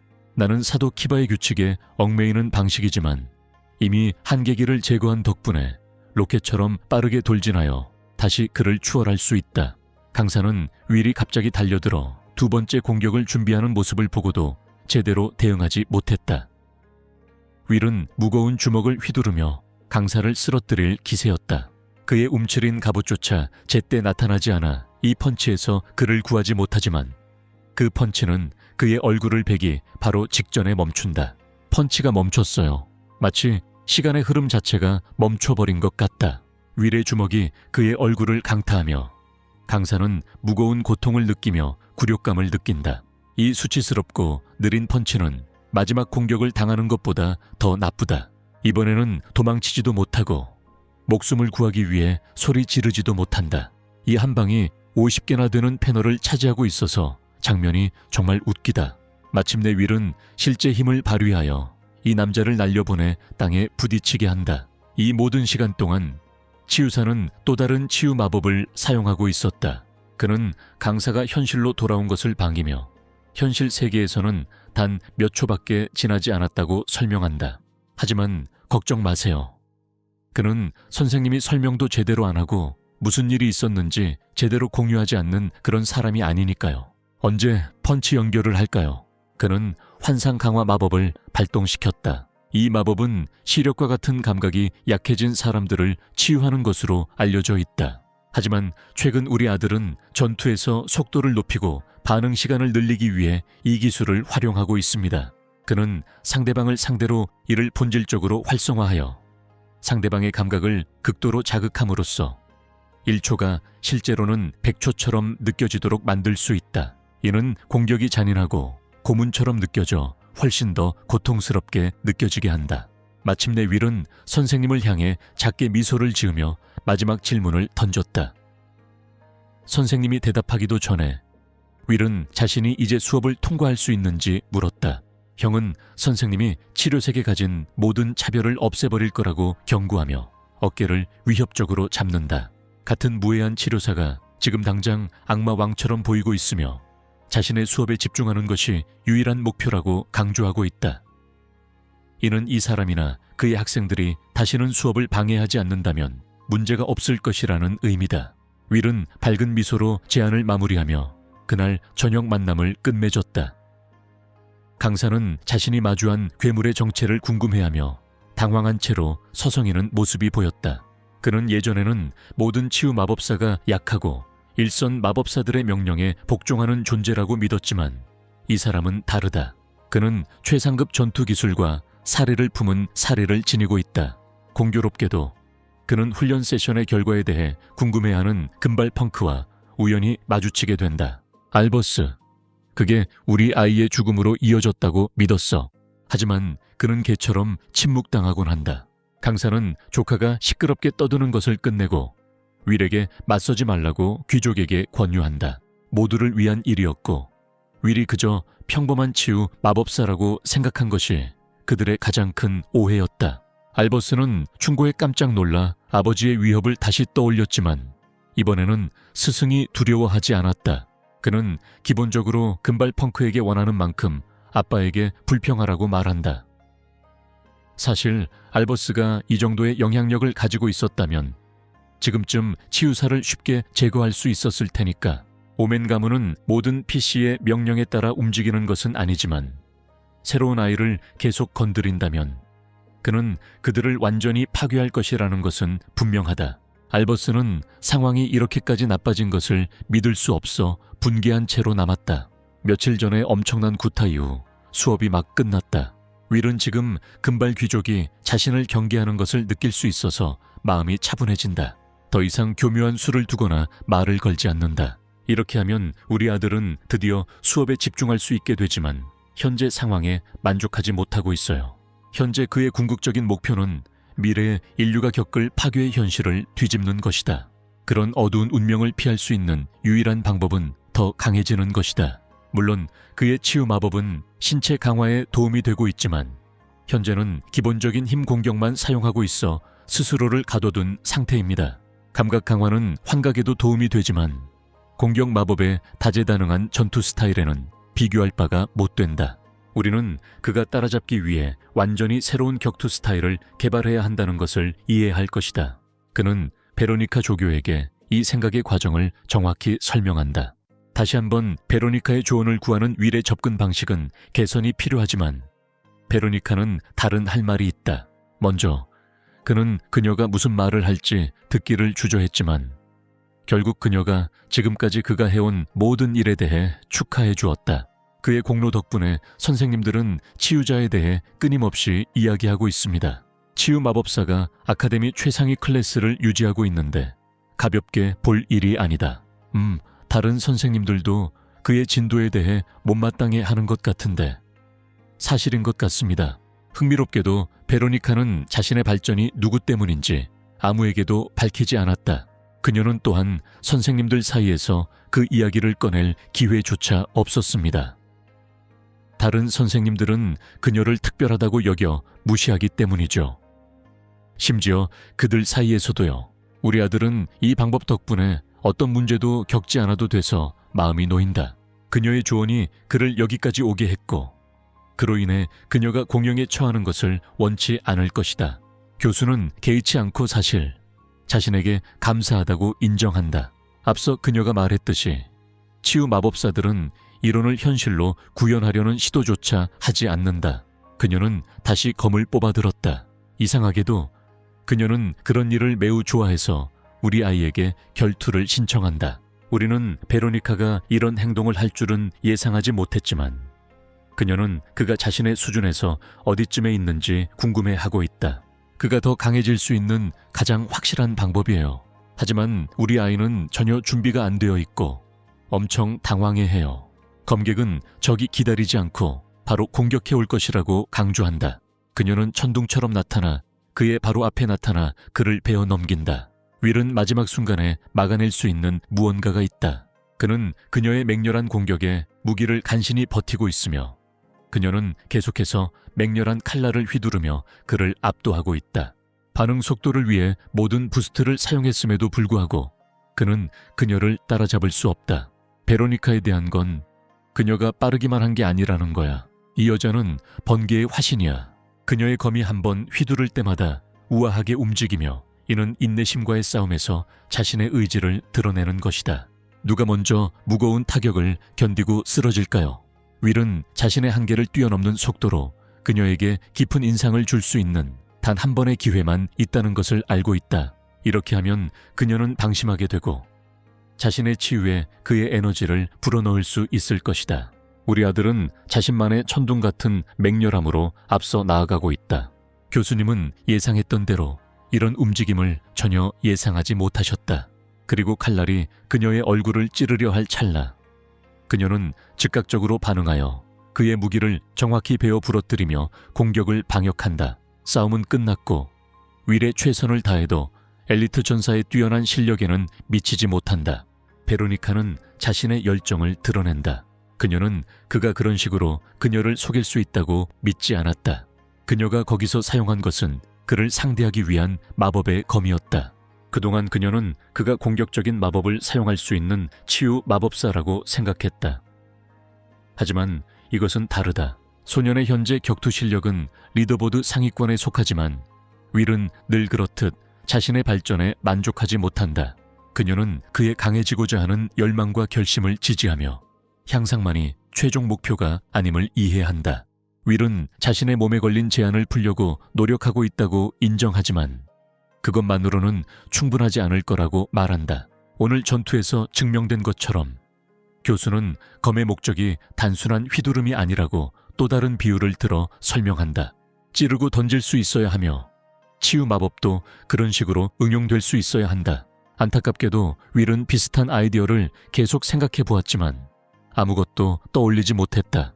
아름다운 검객은 그의 단점은 실제 전투 경험 부족이라고 설명한다. 그는 베로니카의 관점에서 싸움이 무엇을 의미하는지 파악하는 직관이 부족하다. 경험이 제대로 적용될 때 지식보다 우월하다는 것을. 심지어 현재의 전투에서도 윌은 그녀가 사용한 작은 무언가를 알아차렸다. 윌은 교수님을 상대로 더 많은 모의 전투를 해야 할지 고민하며 조언을 구한다. 베로니카는 그 접근 방식을 좋아하지만 그에게 몬스터 토벌 훈련 임무에 참여하라고 권유한다. 그 소녀는 어리둥절해 있다. 드디어 그는 생사를 건 전투 상황을 직접 경험하게 될 것이다. 실제로 그는 슈바르츠, 힐록, 질버먼 세 아카데미에서 열린 동일한 대회에 참가했다. 세 아카데미 모두 공격, 방어, 검술 스타일을 갖추고 있다. 아카데미에서 학생들은 복종 요청을 처리해야 한다. 소녀는 이번 임무에 직접 참여하지는 않았지만 이번에는 악몽 같은 몬스터들을 처치하고 다가올 재앙에 맞서 경험을 쌓을 기회를 얻게 되었다. 윌은 처음으로 맡게 된 정복 임무에 대한 결심을 훔친다. 베로니카는 그에게 관심을 가지고 지켜보며 참여 조건을 상기시켜준다. 소녀는 선발 시험에서 자신의 능력을 증명해야 하고 1학년들 사이에는 신동 소문이 돌고 있다. 윌의 새로운 목표는 반 친구들 중에서 선발 과정에서 1등을 차지하는 것이다. 그는 선발 시험의 세부 사항에 대해 묻는다. 간단한 기준은 후보들이 서로 경쟁한다는 것이다. 보통 100명의 자원봉사자가 참여하여 자신의 기술을 선보이고 최고의 실력을 가진 사람을 선발합니다. 우리 아이도 학교가 싸움에 대해 끊임없이 강조하는 것에 점점 지쳐가고 있어요. 다시 하이힐링 아카데미로 몇몇 자원봉사자들이 일어나 함께 참여하겠다고 했고 그 덕분에 누구나 임무에 참여할 수 있게 되었다. 하지만 슈워츠 아카데미에서는 이런 형식이 다릅니다. 선발 과정을 거쳐 힐링 아카데미에 따뜻한 추억을 떠올리는 윌. 베로니카는 현재 그의 옛 스승이 어떻게 지내고 있을지 궁금해하며 뛰어난 능력을 가진 학생에 대한 이야기를 다시 꺼냈다. 그 학생은 몇몇 강사들보다 훨씬 뛰어난 수준을 보였다. 이는 윌이 쉽게 그 상위 자리를 차지하지 못할 것임을 의미하며 이에 윌은 조 교수가 이 학생을 개인적으로 만난 적이 있는지 궁금해한다. 안타깝게도 이 남자는 선생님을 피하고 자신보다 훨씬 잘난 척하는 것을 좋아해서 그녀는 이 남자를 만날 기회가 한 번도 없었다. 그는 그녀에게 질문을 하러 오지도 않는데 그건 둘째치고 그녀가 위협적으로 느껴진다는 사실이야. 어쨌든 베로니카는 윌에게 시험 준비를 도와주겠다고 약속한다. 그가 나아질 수 있는 유일한 기회이기 때문에 그의 기분을 밝게 해주는 무언가. 우리는 선발 시험 당일로 바로 넘어간다. 윌은 시간이 빠르게 흘렀음을 강조하며 경기장으로 걸어 들어간다. 그 이후로 그는 모든 준비를 마쳤기 때문에 그 어느 때보다 자신감이 더 커졌다. 그가 여기저기 돌아다니고 있을 때 누군가의 목소리가 그의 이름을 부른다. 마법 아카데미 연합의 회장인 아놀드 씨입니다. 교장은 손녀가 치유된 이후로 꾸준히 회복하고 있다는 소식을 듣고 기뻐했다. 회장은 손자가 자신의 목숨을 구해준 후에도 소년을 돌보지 못한 것에 대해 사과까지 했다. 윌은 처음에는 아카데미의 과제들에 어려움을 겪었지만 이제는 완전히 적응하여 아무런 문제 없이 잘 지내고 있다고 설명한다. 사실 그는 선발 시험에서 1등을 차지하겠다는 결심을 굳혔고 이는 회장님도 감탄할 만한 고귀한 목표이다. 대화를 끊는 사람이 파티 분위기를 망치는 사람이 된다. 윌의 말을 농담이라고 치부하며 무시하는 강사. 그는 이 꼬맹이가 자기 반을 심각하게 과소평가하고 있다고 생각한다. 그리고 참고로 보덴은 이번 행사의 현장 훈련 감독관 역할도 맡고 있습니다. 흥미롭게도 윌은 전생에 이 사람을 만난 적이 있다. 보덴은 바이올렛 번개라는 별명으로 불리며 1차 세계 대전에서 뛰어난 영웅적 성과를 거둔 것으로 유명하다. 안타깝게도 이 두 사람은 예전부터 사이가 좋지 않았고 지금도 여전히 같은 일이 반복되고 있다. 음울한 마초 마법사는 세상이 싸움 천재로 가득 차 있다는 점을 강조하며 치유사를 위협한다. 훈련은 그저 조약돌에 불과하다. 그는 윌에게 대놓고 말하면서 힐러로서 이길 가능성이 전혀 없다고 선언한다. 소녀는 대답하지 않고 의장은 시험 전에 논쟁을 해결하는 것이 아니라 시험 중에 해결하자고 제안한다. 강사는 그저 제자를 가르치고 있을 뿐이라고 잔소리를 하면서 이번 시험의 진정한 승자는 자기 반의 시리우스일 것이라고 강조한다. 이 젊은이는 겐신 임팩트에서 복사 붙여넣기한 캐릭터 그대로다. 시리우스 블루 노트는 모두가 높은 기대를 걸고 칭송하는 신동이며 동시에 우리 아이가 선발 시험에서 1등을 놓고 경쟁해야 할 상대이기도 하다.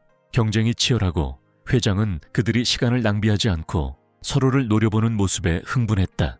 후보자들은 열띤 응원 군중으로 둘러싸인 경기장에 들어가 서사적인 경기를 기대하며 경쟁에 나선다.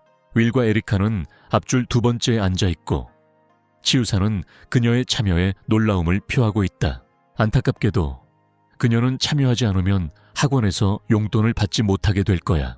알버스조차도 멀리서 우리 아이를 주시하고 있는 가운데 의장은 공식적으로 이 자리에 오른 후보자들을 축하하며 최고의 마법사들이 승리하기를 바라고 있다. 첫 번째 라운드는 예비 라운드로 진행될 것이며 이 라운드에서 대부분의 후보들이 탈락하고 최고의 마법사들만이 남게 될 것이다. 이는 모두 동시에 서로 싸우게 된다는 뜻입니다. 100명의 학생들이 서로 대결을 펼쳤다. 공간이 그들의 싸움에 비해 너무 비좁지만 회장은 자신의 개인 영역 확장을 이용해 그들을 완전히 다른 차원으로 이동시키므로 걱정할 필요가 없다.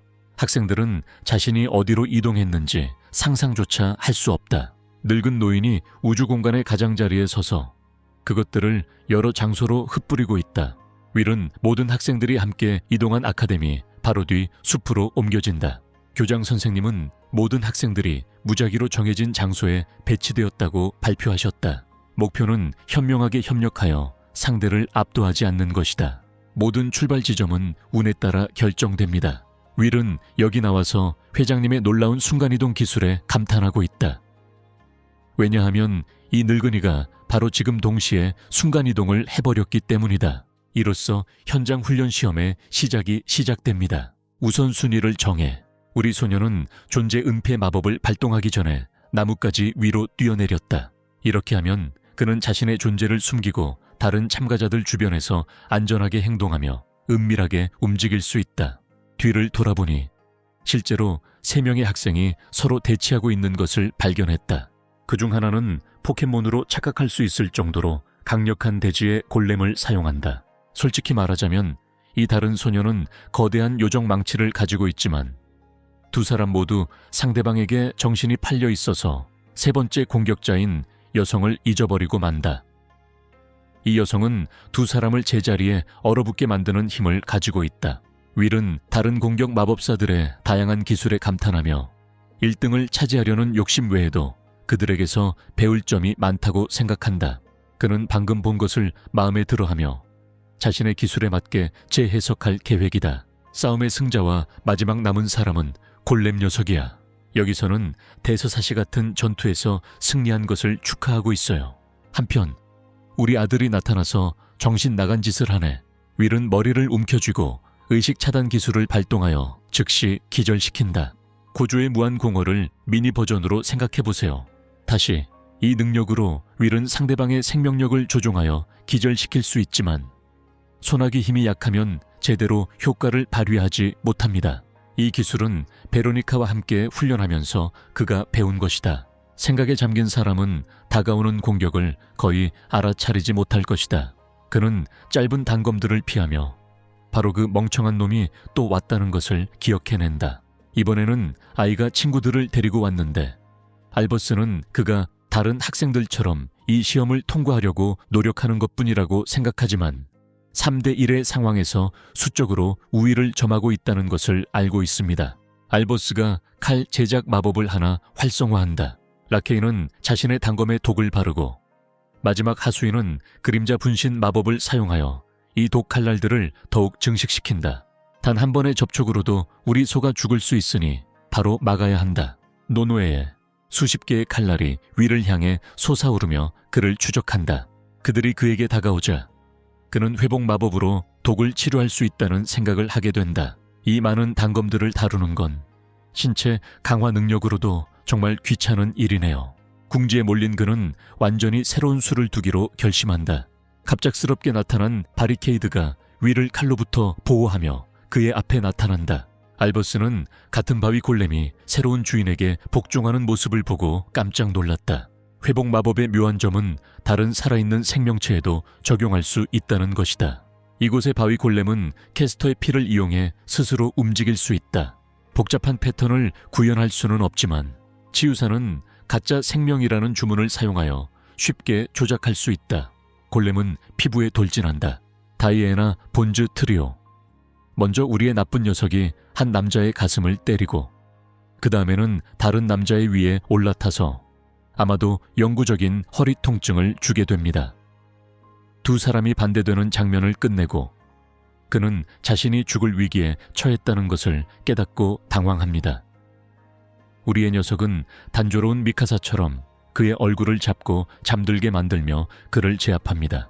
전투가 끝났으니 윌은 은신 모드로 돌아가고 그의 강화 기술로는 근접 전투가 불가능하기 때문에 그의 골렘이 전장에서 선봉에 서게 된다. 그의 최고의 전략은 약점을 보완하기 위해 골렘을 활용하는 것이다. 그는 이렇게 해서 모든 사람을 안전하게 관찰할 수 있다. 갑자기 거대한 호요리 바람이 그의 시선을 사로잡았다. 마치 자연재해가 숲을 덮친 것 같아요. 하지만 아니야. 바람에 나서는 말 그대로 카메하메하 파도야. 우리 소년이 간신히 피할 수 있었던 거야. 공격은 말 그대로 지구를 심각하게 훼손하며 골렘과 다른 학생들을 모두 파괴하고 남은 지역의 나무들까지 쓰러뜨린다. 멀리서 우리는 한 명을 체포할 거야. 시리우스야. 뛰어난 학생. 그리고 농담이 아니라 걔가 우리가 가진 애보다 주인공 같아. 그의 능력은 한눈에 봐도 무시무시해서 그가 싸우기 위해 기술을 쓸지 고민하게 만들지만 갑자기 경기가 급하게 마무리된다. 교장은 각 후보의 노력을 기리며 예선전을 마무리하고 최종적으로 다음 단계에 진출할 4명의 후보만 남게 됩니다. 진정한 경쟁은 경기장에서 펼쳐질 예정이므로 그때까지 회장님은 환승 마법이 진행되는 동안 학생들에게 휴식을 취하라고 조언하며 환승 마법을 활성화합니다. 시리우스? 바로 시리우스 남자가 시리우스 표정으로 진지하게 우리 시리우스 주인공을 노려보고 있다. 윌은 이 남자를 이길 의지를 찾아야 했고 어느 날 둘 다 사라져버렸다. 그 후 집에 돌아온 우리 누드는 숙제를 하며 시험 전략을 구상하느라 바쁘다. 방 바로 밖에서 알버스와 그의 패거리들이 또다시 도착했다. 이미 힐러에게 도전할 때마다 50일을 받는 것에 화가 나 있는 상태야. 하지만 알버스는 진 사람이면 질투하는 사람이고 찌질이야. 그는 귀족 가문의 자존심을 지키려 애쓰며 하찮은 치료색에 오멘 가문의 명예를 훼손당하지 않으려 한다. 그가 가장 걱정하는 것은 아버지가 이 모든 상황을 알게 되는 것이다. 그래도 친구들은 마음이 내키지 않아 함께 가주지 않네요. 그들은 그의 곁을 떠나 그가 스스로 저지른 실수, 당황, 그리고 결국 분노로 끓어오르게 내버려 두고 마법 없이도 치료사를 제거할 방법을 가지고 있다고 선언한다. 그동안 우리 아들은 방에서 쉬고 있어요. 갑자기 윌은 노크 소리를 들었다. 이상한 시간에 그는 일어나 문을 열자마자 불길한 예감이 들었다. 분명히 문을 열고 나오는 뻔하고 고상한 행동을 하는 사람이 그 사람을 따뜻하게 맞이하는 것과 정반대다. 윌은 의심을 품고 그의 영의 실력을 믿지 않지만 황금 귀족은 그저 대화를 나누러 왔을 뿐이다. 그는 힐러들에 대한 극심한 증오를 드러내며 아카데미에서 윌을 제거하기 위해 여러 가지 일을 했다고 말한다. 우리 아들이 모든 상황에서 우노 리버스 반전을 선보이며 연달아 그를 압도했다. 그런데 지금 알버스가 개인적인 메시지를 가지고 왔어요. 아들에게 학원을 나가라고 명령하자 그의 공손한 태도는 사라졌다. 그래, 그 형편없는 영의 실력은 정말 별로였어. 윌은 이 남자의 미움 게임에 진심으로 존중하기 시작했다. 한 번만이라도 그를 혼자 내버려 둘 수 없는 알버스는 자신이 귀족 가문에 존경받는 일원이라고 자랑하며 힐러들이 그저 앉아있는 것을 좋아하지 않는다. 그의 형마저 치유사로서 힘이 약했다. 사람들은 그를 조롱했고 그는 그저 그들 앞에서 미소를 지었다. 공격 마법사는 자부심이 강하고 일반 치유사는 한심할 정도로 약하다. 이것은 귀족 가문의 대부분 가르침이 직면한 어두운 현실이다. 알버스는 고통스러운 시스템이라고 주장하며 대화의 힘으로 벗어나려 하지만 정말로 그래 형 고마워 그만둘게 와 같은 상황이 되지는 않을 것이라고 말한다. 그래서 그는 그를 거부했다. 귀족은 이에 대비하고 있으며 윌의 가족에 대해 잘 알고 있다고 강조한다. 귀족은 자신의 하인과 외부 인맥 덕분에 윌에게 여동생이 있다는 사실을 알게 되었다. 둘 다 하나의 명령을 공유하며 사랑스러운 유대감을 형성하고 있다. 그의 하인들은 그가 원한다면 쉽게 소년의 여동생을 데려갈 수 있었다. 이제 장면이 훨씬 더 긴장되고 있어요. 윌의 평소 무표정하던 태도가 갑자기 변해 이 남자를 향해 돌진해 목을 조른 뒤 땅바닥에 내동댕이 친다. 다음으로 그는 뒤에서 팔을 잡아채어 쉽게 부러질 수 있는 자세로 끌어올린다.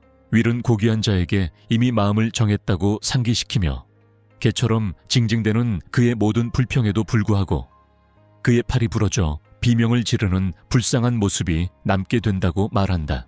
귀족은 여전히 복수를 맹세하며 아카데미가 자신의 팔을 부러뜨린 것을 용서하지 않을 것이라고 말하고 있다. 하지만 여기서 브루가 윌이 사실 치유사라는 걸 깜빡한 멋진 비결이 있어. 다시 모든 게 괜찮아졌으니 다시 행복하게 깨질 수도 있다는 뜻이다. 균열이 두 번째로 발생하자 알버스는 포효하는 듯한 충격적인 고통에 휩싸여 망견자실했다. 윌이 다시 치유해주고 이 게임은 계속 이어진다. 고귀한 자가 다시 호소하지만 어차피 또 부서지고 만다. 깨지고 치유되는 순환은 계속되며 윌은 장난스럽게 자신의 결정을 고수한다고 말하며 여동생에게 강하게 경계를 설정한다.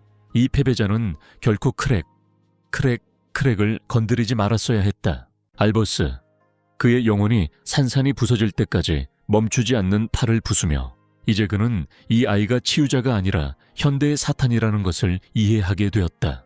강사가 현실 점검을 받았던 것처럼 귀족은 다시는 그를 함부로 대할 수 없다는 것을 고통스럽게 깨닫게 된다. 그날 밤 윌은 아무 일도 없었다는 듯이 기쁜 안부를 전하며 귀족을 돌려보냈다. 우리 아들은 다음날 경기를 앞두고도 기쁨을 느끼며 잠들 정도로 후회하는 기색이 전혀 없다. 메인 대회가 한창 진행 중이다. 경기장에 모인 사람들은 이 경기를 손꼽아 기다리고 있다. 1라운드를 통과한 4명은 서로 대결할 예정이다. 그중 한 명은 바로 에리카 자신으로 윌의 기대를 뛰어넘는 존재였다. 아마도 그녀는 방화벽으로 자신을 가둬 다른 사람들이 감히 접근하는 것을 겁주었던 것 같다. 간단히 말해 이 소녀는 기본적으로 한 번도 이사하지 않았어요. 근데 뭔가 어색한 느낌이 들어 윌은 이게 전부가 아니라고 생각해요. 그녀는 그에게 자신을 봐달라고 부탁하지만 이 남자는 호구가 아니며 모든 것을 쏟아부을 작정이다. 에리카는 그를 이긴 후 훨씬 더 높은 평가를 목표로 할 것이라고 말하며 그들의 장대한 대결이 시작된다. 그녀의 첫 번째 공격은 맹렬한 화염구를 발사하여 이 화염 공격을 정면으로 막아내는 형태로 나타난다. 간단한 불 마법일 뿐 특별한 건 없어. 그의 치유 마법조차도 아무런 문제 없이 모든 상처를 쉽게 회복시킬 수 있다. 간단한 행동 하나로 그는 에리카를 과소평가하다가 결국 정말 심각한 일을 깨닫게 된다. 그 마법이 그를 공격한 것은 단순한 공격 이상의 의미를 지닌다. 그건 함정이야. 에리카는 계속해서 같은 공격을 이어가며 연달아 화염구를 발사하지만 그녀의 불꽃에는 특별한 점이 있는데 바로 꺼지지 않는다는 것이다. 이 여성은 이타치에게 아마테라스를 배워 그의 모든 흐름을 그대로 따라했다. 그녀의 낮은 화력에도 불구하고 지속시간이 비정상적입니다. 적극적인 회복을 유지하더라도 반복적인 부상은 그에게 해를 끼칠 것이다. 이 관찰도 지난번과 마찬가지로 확인되었습니다. 그가 기본 공격 마법 시험을 속이기 위해 그녀의 불꽃을 요구했을 때 이는 그녀가 방화벽을 사용해 어떤 참가자도 접근할 수 없었던 이유를 보여주는데 불꽃이 말 그대로 꺼지지 않았기 때문이다. 에리카의 불꽃은 그녀의 고집을 상징하며 갑작스러운 실력 공개로 인해 군중의 주목을 받게 된다. 솔직히 말하자면 그들은 우리 아들이 오만함을 버리고 겸손해지는 모습을 보고 싶어서 그녀를 지지하는 것뿐이야. 자신이 예선을 통과하고 심지어 윌처럼 강력한 사람을 탈락시킬 수 있다는 사실을 깨달은 것이다. 방역을 구상하는 중 우리 소녀는 치유량을 2배로 늘린 후 태연하게 불길을 잠재운다. 그녀는 같은 동작을 다시 반복하지만 이번에는 윌이 준비되어 있다. 그녀의 불꽃이 퍼지지 않을 것을 알고 그는 의도적으로 자신의 개인 공격을 강화한다. 이것은 전투 IQ의 천재적인 활용입니다. 이제 치유사가 화염 주먹을 사용해 공격력을 강화할 수 있게 되었으니까요. 에리카는 갑자기 손을 내밀며 경기를 포기하자 곧장 날아가 버릴 것 같았다. 다행히도 그녀는 무사히 경기장을 빠져나왔고 아나운서는 우리의 소년이 이번 경기의 승자라고 선언했다. 안타깝게도 그의 평가 통계는 크게 달라지지 않을 것이다. 경기 후에도 에리카를 응원했던 같은 관중들이 이제는 그녀를 공격 마법사라고 부르며 사기꾼이라고 비난하고 있다. 가난한 소녀는 평생 동안 자신을 지지해 주었지만 기대의 무게에 짓눌려 무너져 내렸고 소중한 친구는 그녀가 얼마나 잘 싸워왔는지 강조하며 그녀를 일으켜 세웠다. 그는 심지어 그녀의 상처를 치유해주며 그녀의 애정을 얻는다. 그 달콤한 작은 로맨스는 보대 교수가 무대에 올라 마지막 줄에서 힐러를 손가락으로 가리키며 진심으로 윌을 쓰레기라고 부르자 산산이 부서진다. 그는 그런 사람에게 공격적인 마법사가 그만둔 것에 대해 엄청나게 화가 났다. 그의 말은 가난한 에리카를 겁주어 떠나게 했고 윌은 이것이 강사로서 적절한 행동인지 의문을 품게 되었다. 상사는 자신의 역할이 진실을 있는 그대로 드러내는 것이라고 강조하며 이를 격려하는 일이라고 생각한다. 하지만 그가 떠나면서 우리 아이에게 토너먼트에서 단 한 명의 성공적인 후보만 남을 것이라고 확인해 줍니다. 그 남자가 치유색에 다가간다. 시리우스야. 시리우스. 두 사람은 짧은 대화를 나눈다. 시리우스는 대화하는 동안조차 그를 쳐다보지도 않는다. 그는 힘의 유일한 신봉자이며 보대 강사의 세계관에 동의한다. 치유자들. 알겠습니다. 신동은 딱 한 가지를 인정해야 한다. 그는 치유자가 강하다는 점을 진심으로 인정하지만 동시에 시리우스는 자신과의 경기에서 승리하여 자신의 철학이 옳다는 것을 증명하고자 한다. 프로디지의 재능을 좀 더 넓게 살펴보자. 윌은 과거 생에서 자신의 이름을 들었던 기억이 난다. 그는 미친 수준의 공격 마법을 사용하는 사람으로 바람이 너무 강해서 아무도 그의 앞길을 막을 수 없었다. 그는 제로 변하지 않는 한 아무것도 그를 막을 수 없었다. 시리우스와 윌의 결승전이 곧 시작됩니다.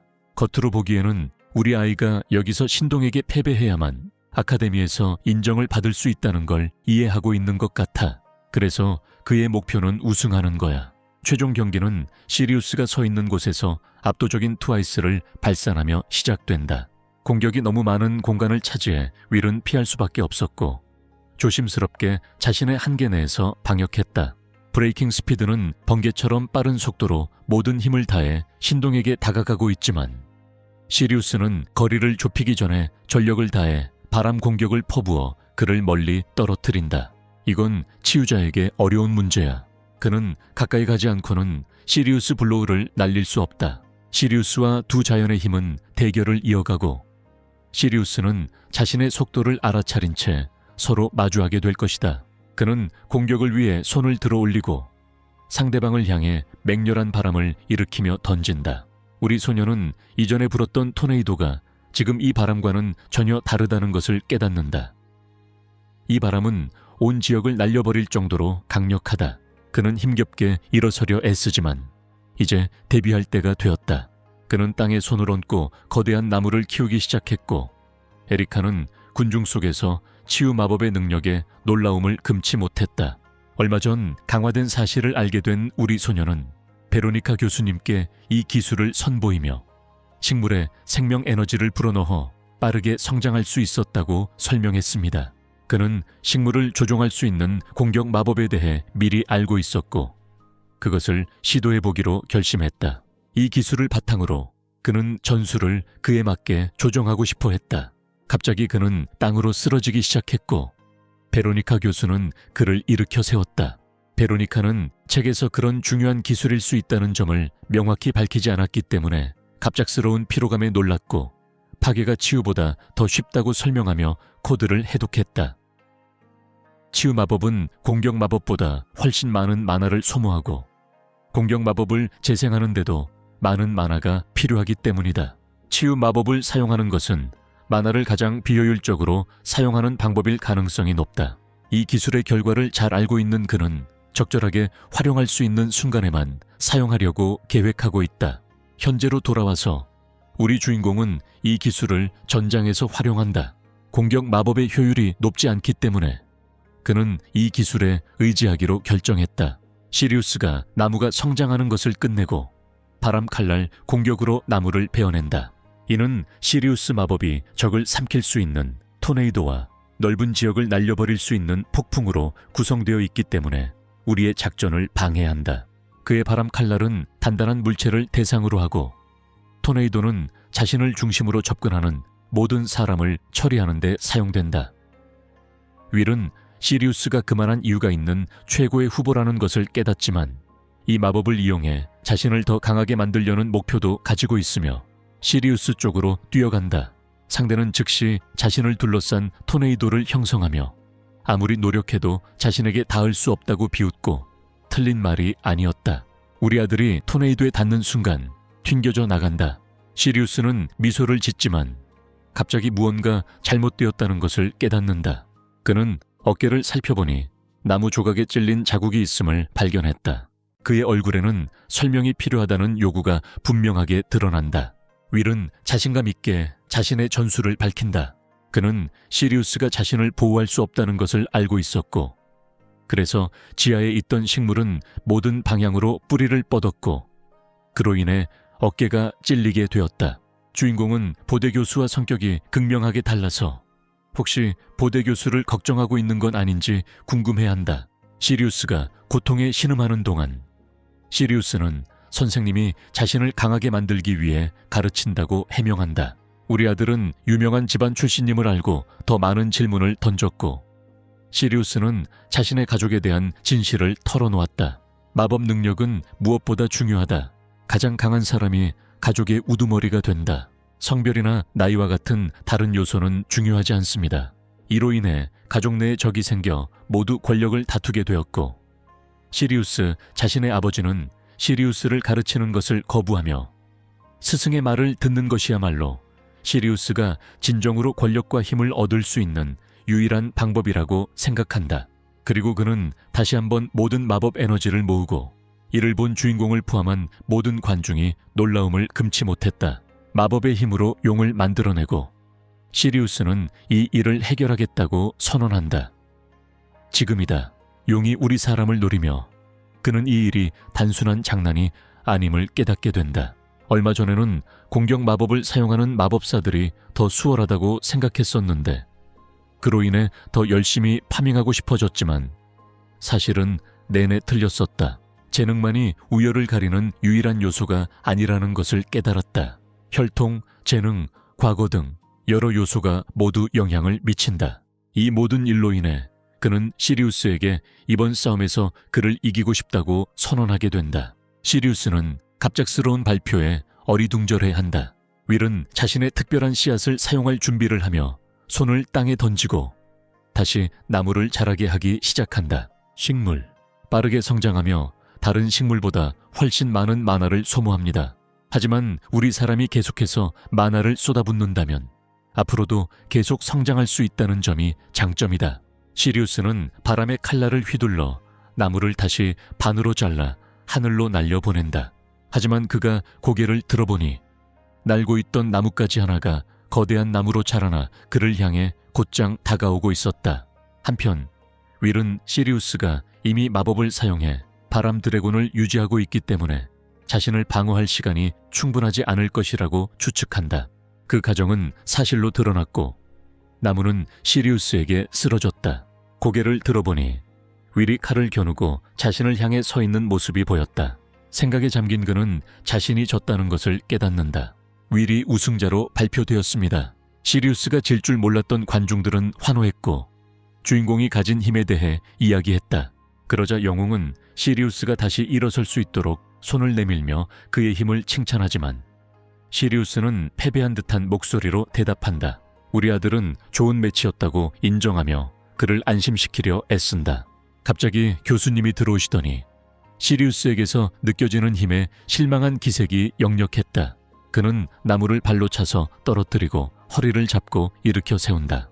시리우스가 자신을 배신했다는 사실에 분노한 그는 그를 데리고 나가며 훈련을 처음부터 다시 시작하겠다고 선언한다. 이에 모든 군중은 침묵했고 이 말이 얼마나 충격적인지 잘 알고 있었다. 보대는 군중을 향해 돌아서며 이 말은 모두를 위한 것이라고 소리쳤다. 분노한 그는 문자 그대로 치유하는 사람이 1위를 했다는 사실을 도저히 믿을 수 없었다. 윌은 보대의 떼쓰기가 점점 심해지고 있다는 것을 깨닫는다. 그는 시리우스를 변호하기 시작하며 그의 힘이 꽤 좋았고 패배가 그 어떤 면에서도 약함을 의미하지 않는다고 말한다. 그가 상대를 더 변호하려 하자 보대는 분노하며 그를 제지했다. 그러자 보대는 시리우스를 향해 걸어오며 시리우스의 방어적인 발언을 조롱하기 시작했다. 그는 시리우스를 옆으로 밀쳐내고 우리 아이를 바보라고 부르며 경기에서는 힘만이 최적의 결과를 낼 수 있다고 말한다. 감정에 휩싸인 그는 패배는 사람을 내다버린 쓰레기와 다를 바 없다고 선언한다.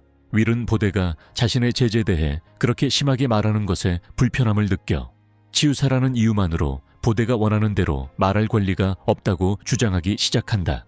보대의 눈은 분노로 이글거리며 치료사로서 가치가 거의 없으니 곧 약한 편에 버려질 거라고 말하며 우리 사람을 약올리려 한다. 그는 또한 마나 수치가 급격히 고갈된 것을 지적하며 그를 조롱한다. 이 사실에 놀란 소년 보대는 약한 자들은 강한 자들을 죽게 만드는 기생충이라고 덧붙인다.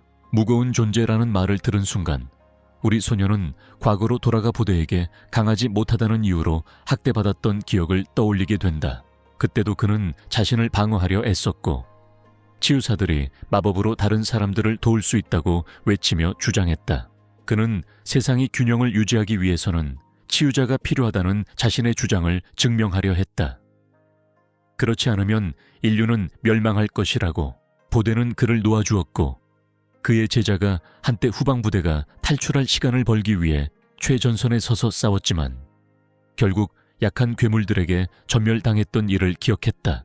탈출 지점, 제자가 갈 곳 없이 죽어갔고 보대는 속수무책으로 지켜볼 수밖에 없었다. 자신이 그를 치유할 수 없다는 것을 알면서도 그는 주먹을 꽉 쥐고 시리우스가 그런 쓰레기 같은 이유로 죽어서는 안 된다고 외쳤다. 실용적인 관점에서 보면 교수님의 말씀이 전적으로 틀린 것은 아닙니다. 약하면 결국 어떤 일이 있어도 죽게 되니 사람들은 살아남기 위해 훈련해야 한다.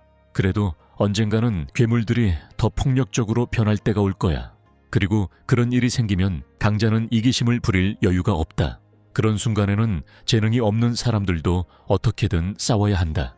현재로 돌아온 우리 주인공은 교수에게 결투를 신청하며 이를 통해 교수님이 자신을 인정해 주기를 바라고 있다.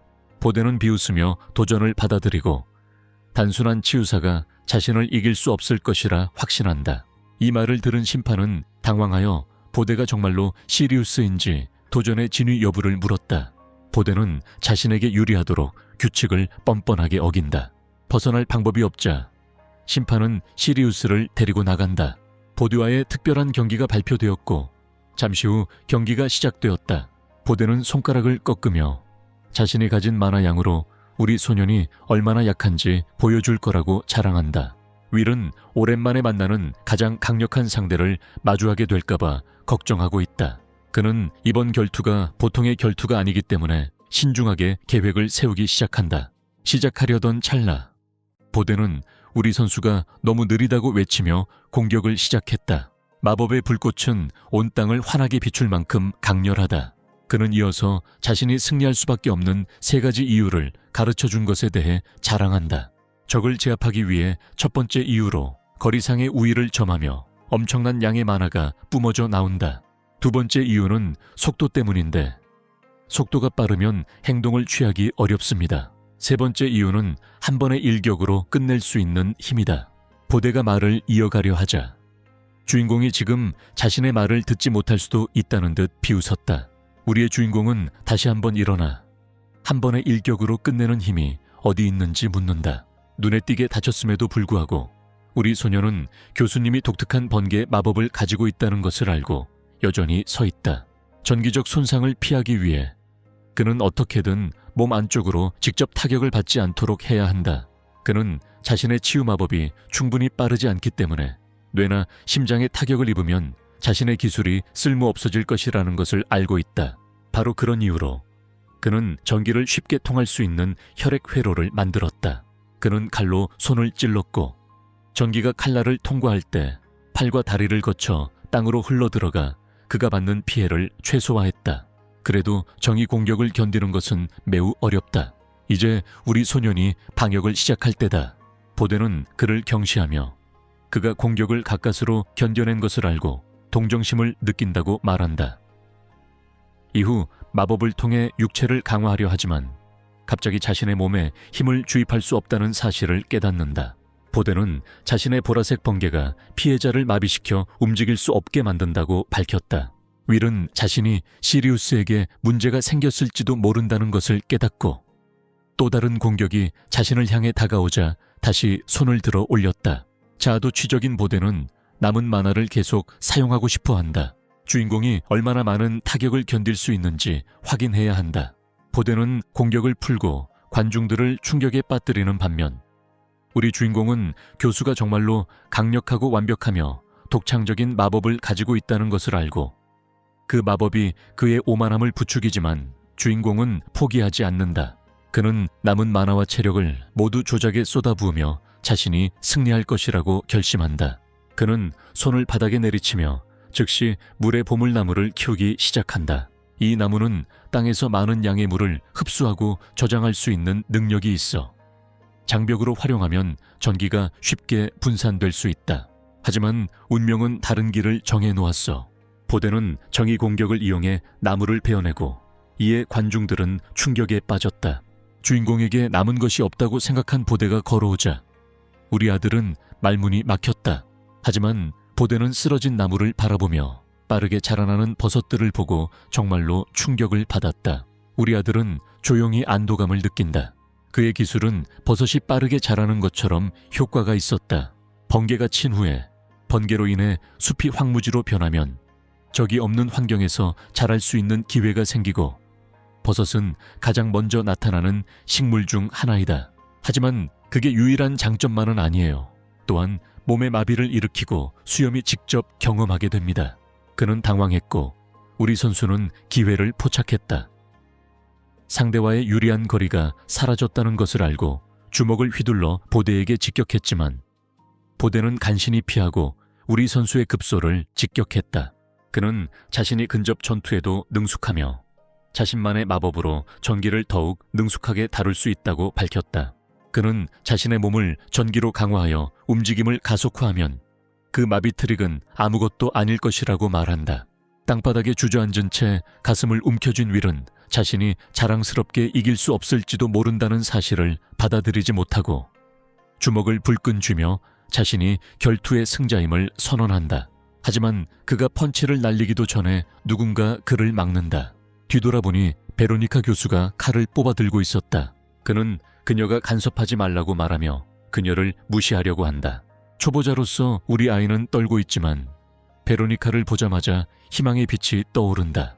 그녀는 경기 결과가 명백하다고 주장하며 소년을 더 때리는 것은 불필요한 고통만 줄 뿐이라고 말합니다.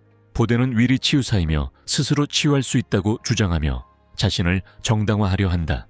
베로니카는 우리 편을 변호하며 그가 더 이상 마법 힘을 쓸 수 없다고 말합니다. 그가 모든 것을 결투에 쏟아부었을 때 그는 분노에 차서 싸웠지만 다시 공격하려 했다. 베로니카는 단순히 실행할 용기가 부족한 것 같아요. 베로니카는 즉시 검을 휘두르고 두 사람은 서로를 향해 달려들어 공격한다.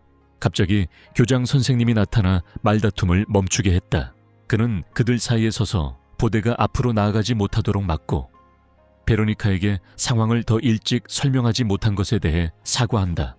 그는 선발 시험의 종료를 알리고 모든 사람들에게 퇴장을 명령한다.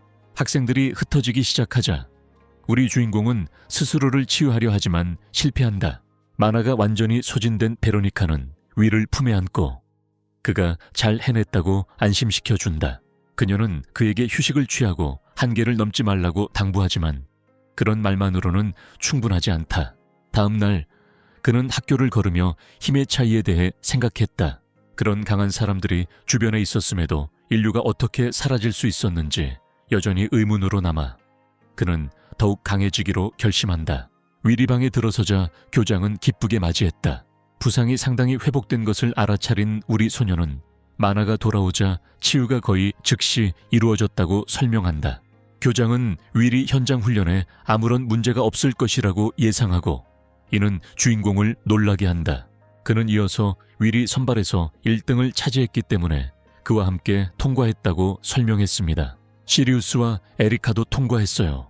보데가 이전에 언급했듯이 모두가 실패했다는 설명이 필요할 것이다. 교장은 매년 이런 일이 일어나 학생들이 위기 상황에 처한 것처럼 믿게 하여 진지함을 끌어내지만 현장 훈련은 큰 위험을 수반하기 때문에 일부는 결국 풀려났고 보데는 교사 역할을 해야 했으며 가혹했지만 그 목적은 달성되었다고 설명합니다. 전생에서 보데는 끊임없이 인류를 위해 최전선에서 싸웠으며 인류의 멸종을 막기 위해 노력한 영웅 중 한 명이었다. 교장은 주인공에게 다른 학교 학생들과 함께 파티를 구성하여 공격자로 활동하도록 권유하며 이를 통해 실제 몬스터 토벌 요청을 수락할 수 있도록 한다. 이를 통해 그는 자신이 과거 생에서 인류의 멸망을 직접 초래했던 바로 그 괴물들과 처음으로 맞닥뜨리게 될 것임을 깨닫게 될 것이다. 마법적 힘을 가진 생물들은 괴물이라고 불리지만 모든 괴물이 인류에게 본질적으로 위협적인 것은 아니다.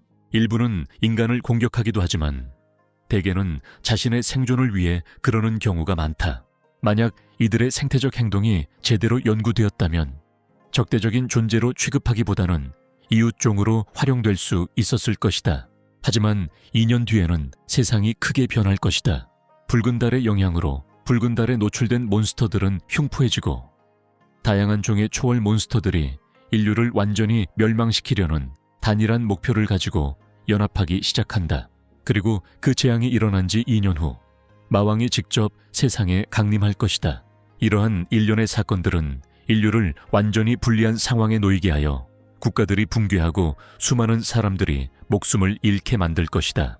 전장에서 공격 마법사들의 수요가 높아질 것이지만 통제 불가능한 상황이 계속될 것이므로 기사들과 함께 목숨을 잃는 일이 계속될 것이다.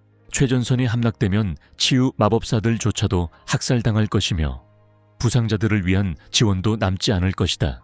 주인공이 전생에서 죽을 때쯤에는 싸울 수 있는 인간이 거의 남아있지 않다. 만약 사람들이 아무런 변화 없이 계속 살아간다면 인류는 더 이상 생존할 수 없을 것이다. 그는 다시는 그런 비극이 일어나지 않도록 해야 한다. 그는 이전 생보다 더 강해져서 거대한 괴물들의 침략에 맞설 수 있도록 자신을 더욱 단련하겠다고 다짐한다. 그보다 더 나아가 그는 괴물들을 광기에 몰아넣은 붉은 달의 진정한 원인을 밝히고 싶어 한다. 재앙의 근원을 없애고자 하는 결심을 눈빛에서 읽은 교장은 깊은 감명을 받는다. 그는 윌의 행동이 유망하다고 생각하며 다가오는 현장 실습에 대해 교사들이 충분히 신중하게 대처하고 있는지 궁금해한다. 교장은 적절한 조치가 마련되어 있다고 확신시키지만 윌의 성장을 특별히 격려하고 싶다는 점을 분명히 한다. 이후 베로니카와 함께 캠퍼스 밖에서 서 있던 두 사람은 윌이 보드의 행동 이유를 이해하려고 노력하는 모습을 보며 주인공에게 다가갔다. 보드는 다시 한번 그에게 소리치고는 걸어 나갔다. 그래도 떠나기 전에 윌에게 훈련에 최선을 다하라고 말한다.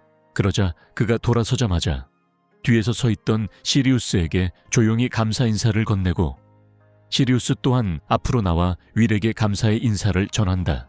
이제 자신의 약점을 보완하고 이전보다 더 강해질 수 있다고 그는 말한다. 그가 살아남는 한 언젠가는 반드시 복수할 수 있다는 것을 알고 있으며 이번에는 사라지지 않을 것이다. 주인공은 그에게 더욱 강해지라고 재촉하고 둘은 앞으로 벌어질 몬스터와의 전투에서 귀중한 동맹이 될 더 숙련된 공격 마법사들이 나타나기 시작한다는 것을 기쁜 마음으로 서로의 주먹을 부딪히며 조용히 동의한다. 곧이어 마차를 타고 출발한다. 시간이 조금 흐른 뒤 덩클숲이 다가오고 있다는 소식을 듣게 되며 곧 훈련 세부 사항에 대한 검토가 있을 예정이라는 안내를 받게 된다. 베로니카는 덩켈숲에서 요청받은 임무의 일환으로 도깨비들과 싸우게 될 것이라고 설명한다. 그녀는 슈바르츠 고등학교와 킬번 출신의 세 학생을 인솔하여 안내한다. 그러자 그녀는 윌에게 돌아서서 윌이 학원 중 한 곳의 교사의 지원을 받아 4인 파티를 구성하게 될 것이라고 알렸다.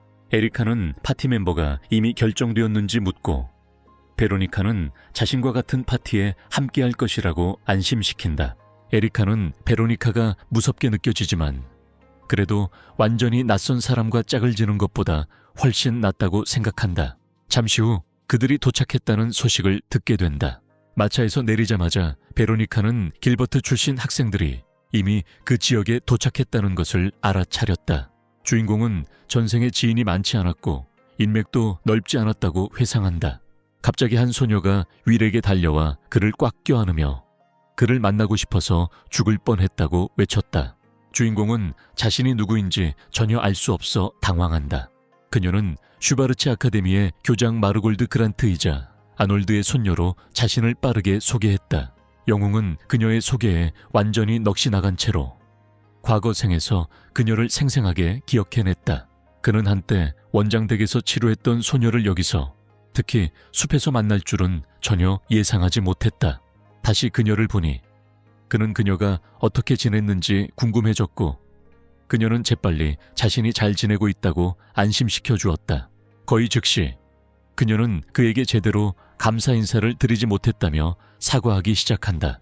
그러자 그는 대수롭지 않게 넘기며 아무것도 아니라고 말했지만 그녀는 그에게 보답하기 위해 무언가를 해주고 싶다고 고집했다.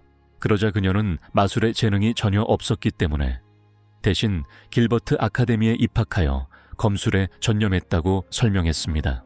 그녀의 끊임없는 노력 덕분에 아카데미 선발 시험에서 1등을 차지하게 되었다. 주인공이 얼마나 감명받은 표정을 짓고 있는지 알아차리자 그녀는 웃음을 터뜨렸다. 그는 그녀의 성취에 진심으로 감동했다. 불과 몇 달 전만 해도 그녀는 병상에 누워 있었는데 그런 짧은 시간 안에 정상에 도달했기 때문이다. 손을 잡은 채 그녀는 자신과 같은 파티에 배치된 이유가 각자의 재능 때문이라며 자신에게 도움이 될 수 있도록 최선을 다하겠다고 말한다. 그 순간 그는 그녀가 잘 돌봐달라는 말을 할 때 그 원칙이 진정으로 무엇을 의미하는지 마침내 깨닫게 된다. 그가 더 이상 생각에 잠기기 전에 그녀는 갑자기 그를 데리고 와서 방금 도착한 학생들을 맞이한다. 베로니카와 에리카는 두 사람이 함께 있는 모습이 얼마나 밝고 친근하게 보이는지 놀란다. 언덕에서 내려온 마차 밖에서 마리에 는 유린과 터프가 안에 있는지 묻는다. 울라는 서두를 필요가 없다고 말하며 곧 차분하게 걸음을 내딛기 시작한다. 그는 모두에게 밝게 인사하며 자신이 그들의 파티에 배정된 선생님임을 드러낸다. 울라는 하이레이크 아카데미아의 교사이며 윌의 전생에서 울라는 당대 최고의 치유 마법사였다. 자신이 이제 그와 같은 당에 속해 있다는 사실을 깨닫는 순간 윌은 진정한 행복감에 휩싸였다. 그 후 터프도 마차에서 내리고 마리가 그에게 자신을 소개합니다. 그러나 터프는 두 사람이 손을 잡고 있는 것을 알아차리자마자 얼어붙었다. 당연히 그는 주인공에 대한 소개를 부탁한다. 윌은 자신을 소개하고 터프는 그가 공격 마법사일 것이라고 빠르게 추측한다. 울라는 학생들에게 원하는 대로 자유롭게 행동해도 좋다고 말하며 자신은 그저 그들을 지켜볼 뿐이라고 덧붙인다. 이런 편안한 태도는 모든 학생들에게 놀라움을 준다. 윌은 울란에게 다가가서 자신을 주인이라고 불러도 되는지 물어봅니다. 울란은 왜 그런지 묻고 윌은 자신이 치유 마법을 사용하지만 제대로 된 스승이 없어 연습하고 연마하는데 어려움을 겪었다고 설명한다.